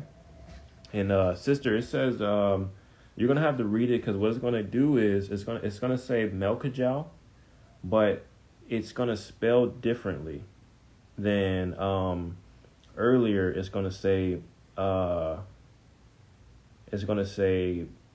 Milikiel. Okay, so it's a very keen look when you see just mark it down, so that way when you read it again, you'll see how it changes. But it's for a reason. Okay. But they're essentially the same angel. Okay. So yeah, this is what you'll see in the first 90 days. So notice now it's going to start talking about the second part of the first half of the year. So we got 3 months already down. Now we're going to talk about the next 3 months. It says the next leader after him is Helamelech, this is verse 18, whom one names the shining sun. So essentially they're named the same thing. So the other angel is nicknamed Tamani and Sun, or it's going to say Zahai. And then this angel also is nicknamed Zahai or shining sun. Now notice, what did we talk about? The noontide heat. That the etymology, the root etymology, the verb from what it means about the noontide or noon is Sahar. And it means shining, super shining light, or, very bright, oil on it. Okay, so essentially you're thinking by this chart here that the Most High is pouring like oil, pouring brightness on his fruit. Okay, it says here that the next days, these are 91 days, and so these are the signs of his days on the earth is glowing heat, y'all, and dryness. And the trees ripen their fruits and produce all their fruits ripe and ready. And the sheep pair and become pregnant, and all the fruits of the earth are gathered in, as well as everything that is in the fields and in the winepress. And these things take place in the days of his dominion. Okay? So, to reel back to Joseph and Asenath, okay, to this chapter 4, when you get to literally see in Enoch what it tells you about what to look for by the signs of the year. Okay, so you do understand, okay, yeah, it would start in the spring. That's how it starts. And then in the summertime, that's the second part of the first half of the year. All right. And then obviously the sun has everything to do with it, because there's shining going on. There's fruits being gathered.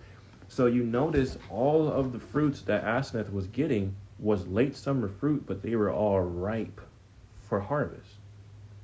Okay.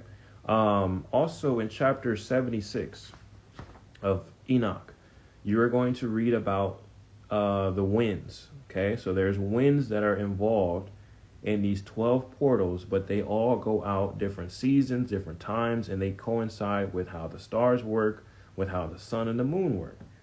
These are practical things that you guys will actually look up, and you will see is very muscle memory type of things to actually practice on, to where you can feel a certain type of wind, or you feel a certain type of weather. Okay, yeah, it's winter is coming, or it's summertime, or something of that nature. But it's going to tell you that the winds are also involved, and they also sometimes they bring drought, they bring cold, they bring heat, they bring prosperity, they bring dew, they bring rain, all types of things. So you read it from 76 and 76 and 77.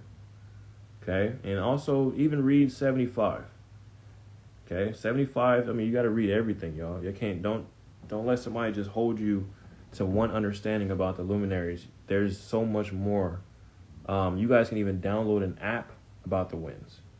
Okay, but when it comes down to agriculture and how crops work, the winds have a lot to do with how the crops actually produce. Okay, so and now those are easy things for y'all to look up. Tell you guys, just keep looking this stuff up because it's going to be interesting for you. Okay, so in Jubilees chapter 7.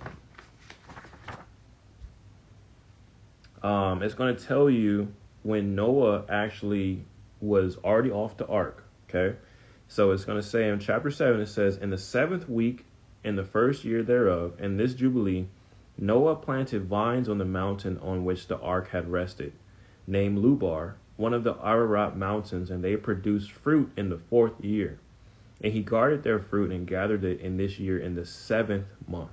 And he made wine from that and put it into a vessel and kept it until the 5th year, and until the 1st day on the new moon of the 1st month.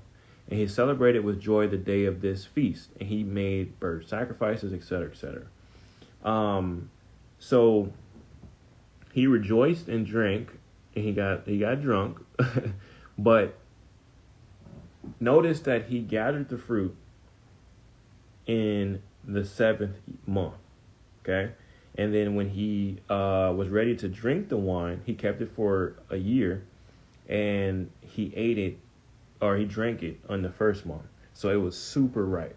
Okay, so again, there are things in this word, y'all, you have to look up about the harvest. There were things that the Most High told them not to gather their crops at a certain year. There's even things where they had to gather crops, and they also had to give to the strangers and sojourners on like the 4th year or something like that. It was like some very specific things. And again, people keep trying to hate other people and say, you can't get this because you're not Israel and that. You don't understand how the Most High had Israel also look out for the sojourner. It's nuts that they can even make these lies up and try to speak all this projection because of the hate in their heart. But moving forward, you see that there was vines that were produced in the 4th year, and Noah gathered these vines up and the fruit thereof in the 7th month. Okay, so going back to here, to Sarah's chart, you see grapes right there in that 4th month, basically. And in that 7th month, you also get to see basically late summer fruits, as it's mentioned that Asenath was actually given late summer fruit. Okay, and also it was the 1st year of plenty for Asenath and for Asenath for that time.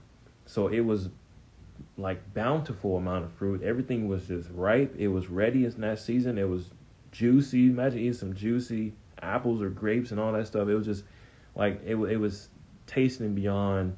It was the best tasting fruit in that time. Okay, so she was given some very high things. All right. Let's see here. And also the moon, the way that the moon works, the way that the phases of the moon works, it also coincides with the winds. It coincides with how things grow as well. It's a lot, y'all. It's so much things. And so that's why I have no need to try to convince you guys to look at it the right way that it actually tells you in the scriptures. You guys got to find it yourself. All right. But I just want to make sure I let you guys know. Please look into that. And then Jubilees in chapter 6, it also tells you about the Feast of Wheat.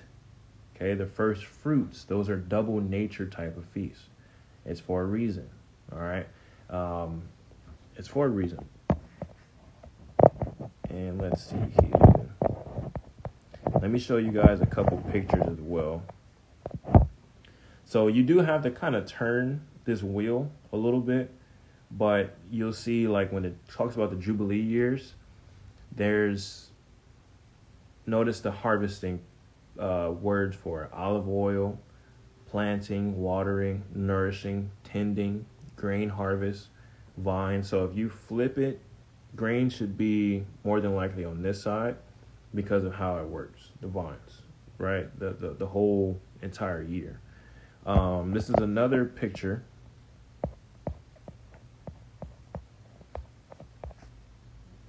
It's kind of smaller, but it's just the same thing. The grain, the olives, like end of the year. So it all works. A lot of this stuff was attributed to how the year would go. This is also just a quick picture. This is for the gates that the moon goes into. So as you see, basically all I want you to notice down there is that at the bottom, it says a total of 30 days, 29, 30, 29, 30, 29. Okay? This is for the moon. All right? This is for the moon. That's the last thing I'll have to say on this one. For the moon. So notice on the 28th day, let me go back. Let's go back to Joseph and Asenath in chapter 4, y'all.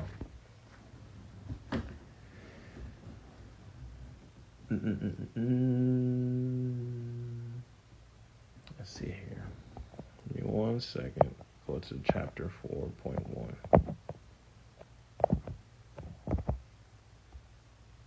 Okay. So basically what I want to show you guys, more than likely, it says that there was 28 days in this month. Okay. So if you go research a 13th month for the Hebrews, that 13th month would be inserted to try to keep the feasts and the way the agricultural and the harvesting would work. It's not talked about a lot because a lot of that had to do with being in the land. The way that they would even start the first month of the year, it would depend on the harvest. It would depend on the like the corn of the wheat for them to see that it's going to produce, and so they know, okay, it's going to be normal season this year. But if it wasn't, they would have to push it back another month, and then that way they would start it accordingly. And it would only insert that 13th month. It wouldn't insert every year or every 5 years, a certain amount of time that it would do so. But outside of that, in Enoch, it does tell you that there was, for the moon, is 20. Sometimes there's 29 months, 29 days, and sometimes there's 30 days. But it says there's 1 month that has 28 days. That is the random 13th month that would be inserted at a certain portions depending on the harvest. And even you guys look into the sheaf offering and all that, it's so much, y'all can find. It's not as simple as just making a calendar that's based off the moon. That's not how this works. And that's not saying recently. It's been, you guys understand, there's so many years that people have been making calendars on stuff and have been like missing out on certain scriptures. Go look in the Dead Sea Scrolls. They actually have calendars that came from the Asenath or something like that. I'm saying it wrong. But they have so many calendars. So many calendars that was from back in the day. And then you have till now, you can find calendars all over the place. But you'll always find some key details that's just not attributed in there, because a lot of it also has to do with us being in the land that the Most High actually promised. But yeah, y'all, I had to do that part of the segment because it's just something you guys will always have to be able to refer back to, and then, just dig in on your own time. All right. No, that was a mouthful, but if y'all need this specific slide, also please message me. So you don't have to screenshot it and all that. I will easily do that. All right. Continuing. 4.1. How much time am I on? I might have actually 109. So I only have about 30 minutes actually. So let's just see what we get in 30 minutes, and then I'll be able to say, well, this was part 1, and then I'll continue. All right. So chapter 4, we're going to read from verse 5 now. And Pentephres said to his daughter Asenath, child, and she said, here I am, my lord. And he said to her, sit down between us, and I will speak my words to you. She sat down between her father and her mother, and her father Pentephres took hold of her right hand with his right hand. and kissed it tenderly and said, "Dearest child." And she said to him, "Here I am, my lord father." And Pentephres said to her, "Behold, Joseph, the mighty one of the Most High, comes to us today, and this man is ruler of all the land of Egypt. And the king Pharaoh appointed him ruler of all our land and king, and he himself gives corn to all this country and saves it from the coming famine. And this Joseph is a man that worships the Most High, and is discreet and a virgin as you are today, and a man mighty in wisdom and knowledge, and the Spirit of the Most High is on him, and the grace of the Most High is in him." So it's very key. You remember that woman tried to sleep with Joseph so many times, but he never did it. He never conceded. And understand, he also fostered his own virginity through the Most High. He tells you that in the testament of Joseph, in his own testament. But you notice that he is said to be pure. He's said to be wise, have knowledge, have the Spirit. So we see that always in Isaiah chapter 11, 2 through 3. You see the spirit of wisdom, counsel, knowledge, all of that. Even in the breathing in the fear of the Most High. You see these qualities are in the Spirit. Okay? Verse 11. "Come, dearest child, and I will give you over to him to be his wife, and you will be to him for a bride, and he himself will be your bridegroom forever." And when Asenath heard these words from her father, a great sweat was poured out on her over her face, and she grew angry with great anger. And she looked suspiciously with her eyes at her father, and said, Therefore, my lord father, why do you speak these words? Do you wish to give me over as a captive to an alien and a fugitive, and one that has been sold? Is this not the son of the shepherd from the land of Canaan? And he himself has been left behind by him. Is this not he who lay with his mistress, and his lord cast him into the prison of darkness? And Pharaoh brought him out from the prison inasmuch as he interpreted his dream, as the older women of the Egyptians also interpret? But rather I will be married to the king's firstborn, because he himself is king of all the land. When he heard these things, Pentephres was ashamed to speak further to his daughter Asenath about Joseph, for she answered him with boastfulness and anger. Man, so you can see also Joseph. He, what does it mean when you are the gossip about what he went through with the woman, with the wife that supposedly he slept with. You see how that also got down the pipeline all the way to the pharaohs. But again, Pentephres knew who Joseph was. He's always spoken highly of him. Okay, so notice Asenath, she looks at Joseph as all the things that she heard wrongly, and the way that she looks at it, she's looking at it from a haughty and a boastful way, because that's what she was described as in chapter 2, even though she was beautiful, right? So some precepts from this, as her looking at Joseph as an alien and a fugitive, okay? Deuteronomy 10:19. I cannot find it. Someone please, it's probably not going to be in this one. I will find it eventually, but there's a scripture that says why the Most High actually was uprooting the people that was in the land that the Most High gave to Israel, the land of Canaan. He says it that basically the people in the land of Canaan would not hearken to his voice. They would not listen to what he had to tell them about following his ways, and therefore he was going to uproot them. It was a very specific reason also that was coincides with why he promised Abraham that land for his people. Okay, there's a very good concept or precept to have, because it's always shown, especially from people that don't know anything about the Most High or have a natural mind frame when reading all this stuff. They'll sit there and be like, well, Most High just allowed them to kill people and uproot them from their land. No, it was bigger than that. Okay? But he gave them a chance. So Deuteronomy 10:19, in relation to that, it says, and you are to love those who are foreigners, for you yourselves were foreigners in Egypt. Okay? in Egypt. So she's looking at Joseph as a foreigner, things of that nature, and you're going to see in another chapter how he ends up actually praying for her, even though she's a foreigner, stranger to the Most High. Okay. So another precept here to match with that is 1 Colossians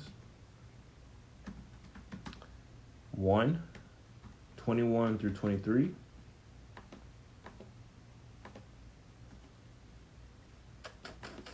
Uh-oh.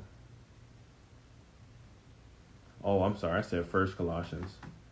Colossians chapter 1, my bad. Somebody was like, what? Chapter 1:21 through 23. It says, once you were alienated from the Most High and were enemies in your minds because of your evil behavior. But now he has reconciled you by Christ's physical body through death to present you holy in his sight, without blemish and free from accusation. If you continue in your faith, established and firm, and do not move from the hope held out in the gospel, or the good news. This is the good news that you heard and has been proclaimed to every creature under heaven, of which I, Paul, have become a servant. So you were once alienated from the Most High and enemies in your mind because of your evil behavior. Okay? Another scripture on that one, Ephesians chapter 2, verse 19.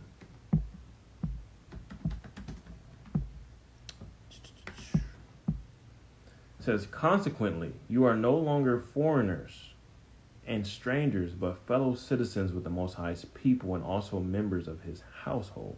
So obviously you have some of these scriptures that are letters that are written to the Gentiles or the strangers, but also within those who are of Israel, we're also within receiving this understanding and the wisdom behind the words and connected scriptures with scriptures to understand what the whole process of salvation would look like.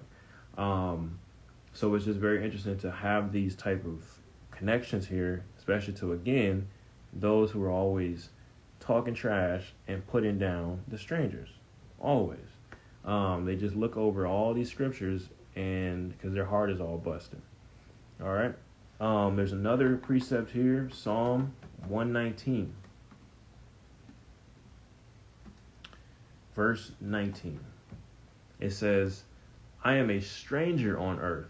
Do not hide your commands from me.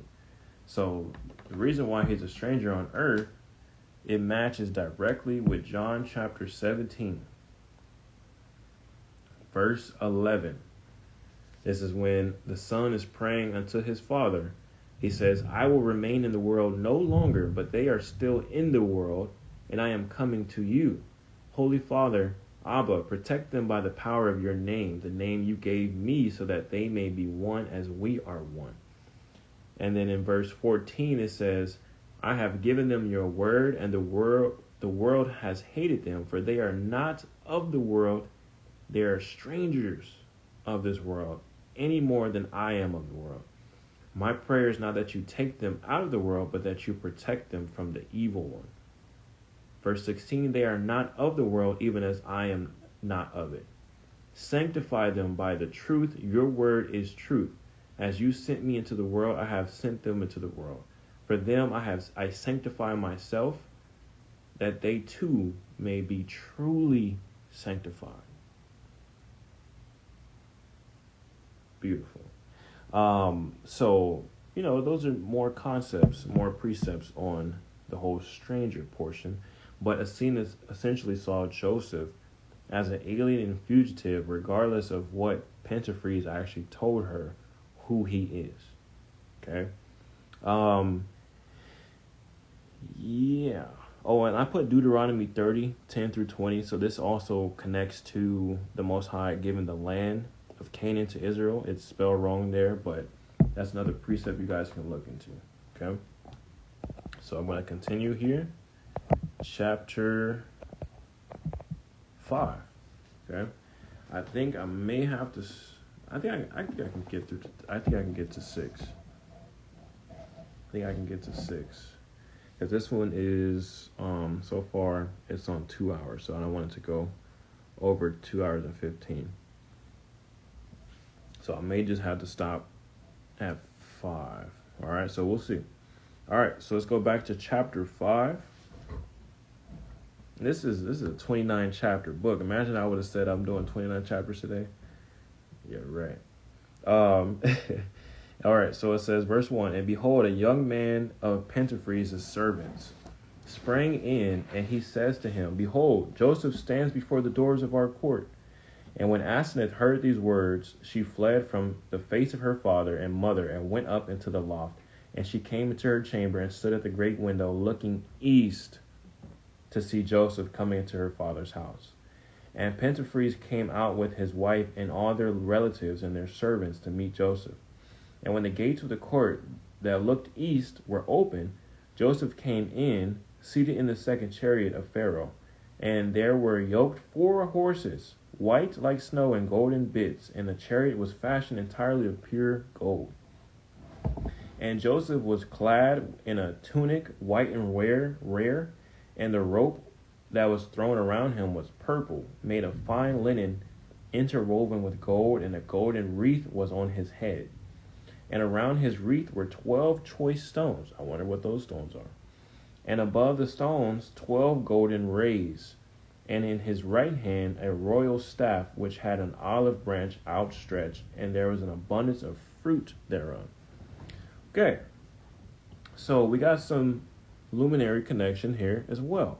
So Joseph is coming from the east. So if you ever read the luminaries, or even if you just find some simple information, you do see that the sun's path, it always comes from the east when it's starting out. So that's how the sun and the moon, in their first phases, they both start in the east together. Okay? But we're going to stay on the sun right now.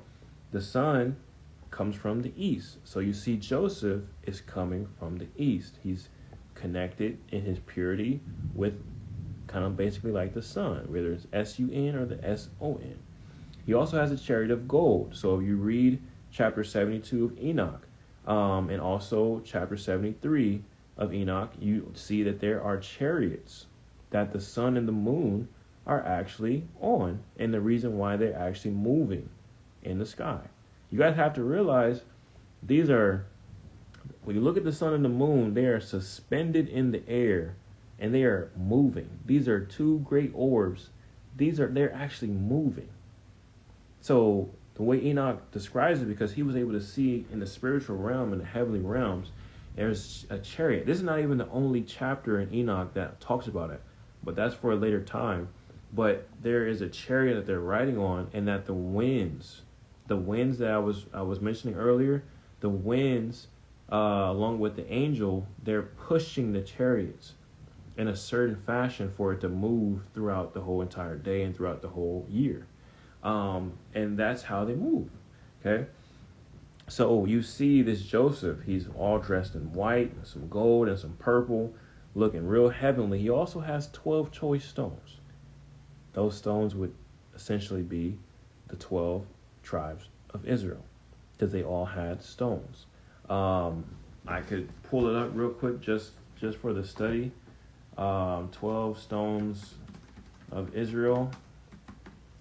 The scripture is located in Joshua 4. Joshua 4, verse 1, and it says it's through chapter 5 through 12. So it says that there was, it says verse 1, when all the nation had finished passing over the Jordan, the Most High said to Joshua, take 12 men from the people, from each tribe and man, and command them, saying, take 12 stones from here out of the midst of the Jordan, from the very place where the priest's feet stood firmly, and bring them over with you, and lay them down in the place where you lodge tonight. Okay, so it's going to tell you Joshua 4, verse 1 through chapter 5 through 12 about these stones, about the tribe of Israel, and it's even going to mention 40,000 in there. It's very significant. Okay, and it's essentially telling you the new generation was circumcised in this moment. So it's some beautiful things in there. But the 12 stones, I would assume, would be the 12 stones of Israel, and then the 12 golden rays. Okay, so when you go reading Enoch chapter 72 again, This is very looked over. We can't actually see it. We'll see it maybe one day, but it says in the first part of the year, the first day, there's 12 windows that open up. Okay? There's 12 windows. So imagine 12 portals or windows, and then there's like windows all around it, because you have to realize if the sun and the moon are moving, right, in the way that we see it, somebody else can see it in another state, somebody else can see it in another country. It's going to be dark over there, it's going to be dark over here. So for example, let me show you guys a picture. This is called an azimuthal equidistant map. Okay. Where is it? Okay, so you guys see that right there? Equidistant azimuthal map, basically. Okay, so this is a bird's eye view, essentially. A lot of flat earth people use this to prove flat earth theory, and it's not the only way that you're supposed to. But just for what we're talking about here, you see that there's a sun on one side and the moon is on the other side. So somebody's getting darkness on one side, other people are getting sunlight on another side. So that green little thing right there was me at the time that I got this picture. This is a flat earth app. Okay. And you will see how the sun and the moon, they rotate. It's kind of like, you guys ever seen the yin and yang? Now, a lot of times flat earth people, they'll use this map, but they'll never show you how the sun and the moon actually come together. It's always like a yin yang, and they never meet. That's not true at all. Okay. So again, there's 12 windows that open up in the first part of the year, and it's a flame. It says it's a flame that goes through these windows, and that there's windows around the windows, and that when the sun and the moon are shining, that's how you get all these different time frames. One of the concepts is called refraction. That's one of the easiest concepts to look up. But you have all these different windows and all these different stuff around, and these 12 things actually open up in the first part of the year. Okay, so it's interesting that Joseph has the 12 golden rays that's shining over the 12 stones. Okay, it's not by accident. So these are really easy concepts to connect to the luminaries, right? Because it's not just about observing it in a certain general fashion. It's like, what beautiful things can you pull from it? What other things can you pull from it that we can actually attach to ourselves to understand how our walk also goes? Joseph is looked at as very pure, but he went through the fire, right? And now look how he's looking now. If you never read this chapter, you don't actually get more understanding of who Joseph is and like what he looks like and who he is as a man of Yah. Because the regular canon doesn't give it enough justice. So you got Joseph and Asenath, you got the book of Jasher that tells you about what he went through, and you got the Testament of Joseph, you know? So another person, essentially another elder or patriarch that you can read about and see, especially as a man of Yah, how he reflects himself, or what the light of the Most High shines through him and reflects who his character is. Okay. And then it says that he had a royal staff. Okay, he had a royal staff that he had, and it also had budded. What does it say? Budded fruit. Yeah, an abundance of fruit. So if you go read chapter Numbers 16. Numbers 16, you would think about Aaron. Anytime you think about a staff, typically you're thinking about Aaron or Elijah. Okay, so Numbers 16. And then it's going to be through chapter 17, verse 8. So I'll just read verse 8 in chapter 17 to make it simple. It says, or verse 6, I'm sorry. It says, so Moses spoke to the Israelites, and their leaders gave him 12 staffs, one for the leader of each of their ancestral tribes, and Aaron's staff was among them. Moses placed the staffs before the Most High in the tent of the covenant of the law. very specific. And the next day Moses entered the tent and saw that Aaron's staff, which represented the tribe of Levi, had not only sprouted, but had budded, blossomed, and produced almonds. That's amazing, y'all. Amazing, okay? Find the significance of that, definitely. But just please note it, all right? And then Sirach chapter 45 will also talk about Aaron's staff, okay? Or just Aaron in general. You guys will get a better feel for who Aaron was, because essentially Aaron is usually thought of as the one who rebelled, right? Led the Israelites to a rebellion. He doesn't really get a good rap, okay? So in chapter 45 in Sirach, Ecclesiasticus, starting at verse 6, you will get some more understanding. And so I'm going to read it because it connects with how Joseph was actually wearing his fit. It says, he exalted Aaron, a holy man like to him, even his brother of the tribe of Levi. He established a perpetual covenant for him and gave him the priesthood of the people, and he beautified him with attractive ornaments and girded him around with a robe of glory. He clothed him with the perfection of exaltation and strengthened him with the apparel of honor, the linen trousers, the long robe, and the ephod. He encompassed him with pomegranates of gold, and with many bells around him, to send out a sound as he went, to make a sound that might be heard in the temple, for a memorial to the children of his people, with a holy garment, with gold and blue and purple in the work of the embroiderer, and with an oracle of judgment, with the lights and perfections, with twisted scarlet, the work of a craftsman, with precious stones graven like a signet in a setting of gold, the worker of the jeweler, for a memorial engraved in writing after the number of the tribes of Israel, with a crown of gold on the mitre, having graven on it as on a signet, holiness, an ornament of honor, a work of might, the desires of eyes, attractive and beautiful. There have never been any such before him. No stranger put them on, but his sons only, and his offspring perpetually. His sacrifices will be wholly consumed every day, twice continually. Moses consecrated him and anointed him with holy oil. It was to him for a perpetual covenant, and to his seed all the days of heaven, to minister to him and also to execute the priest's office, and to bless his people in his name. He chose him out of all the living to offer sacrifice to the Most High, incense and a sweet savor for a memorial, to make reconciliation for your people. He gave his commands to him, authority in the covenants of judgments, to teach Jacob the testimonies, and to enlighten Israel in his law.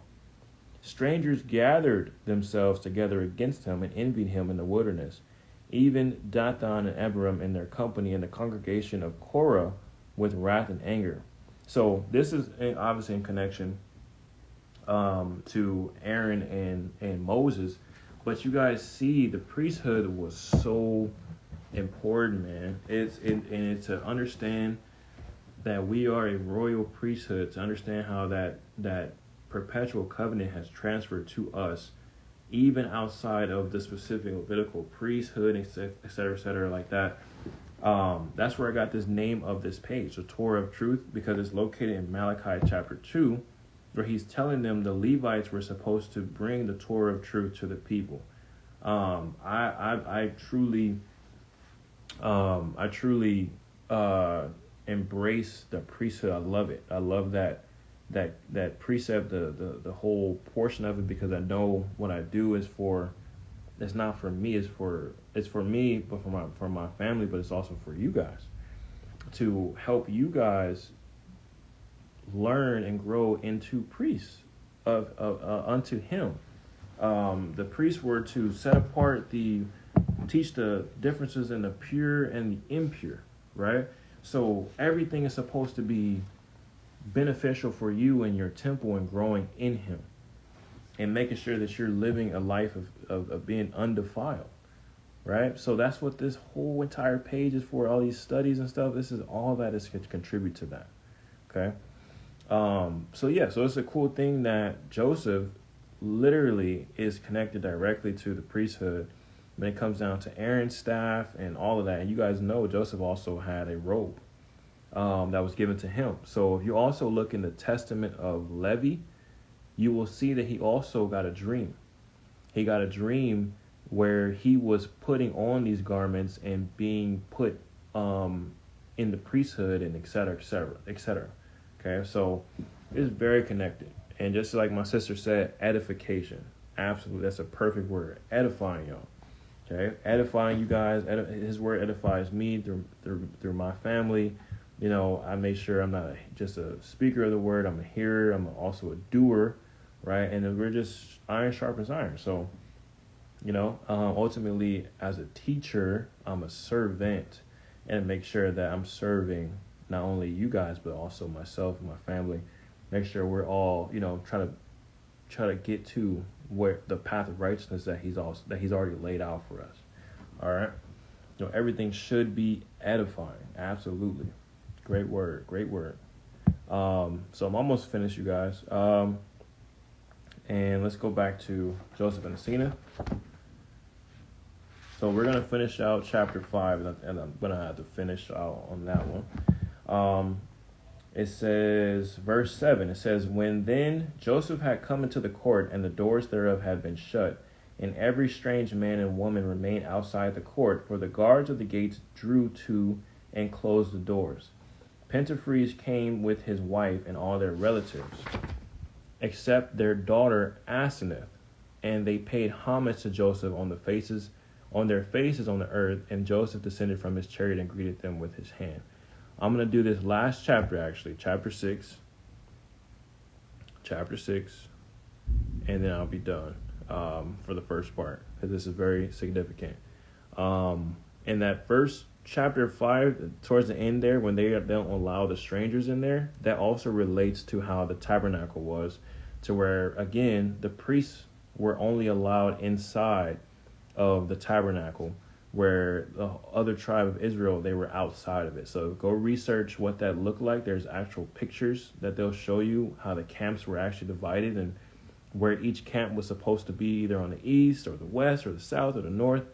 It's amazing. It's all these different things are so significant. It just helps you see how the Most High is so meticulous in his ways, right?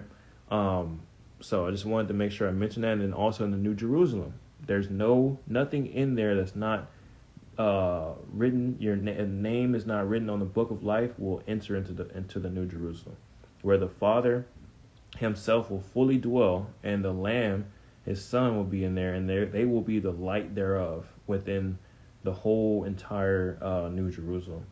And there's something to definitely look into, y'all. Last chapter for today. Let's see here. Do I really want to do this chapter? No, because let me see.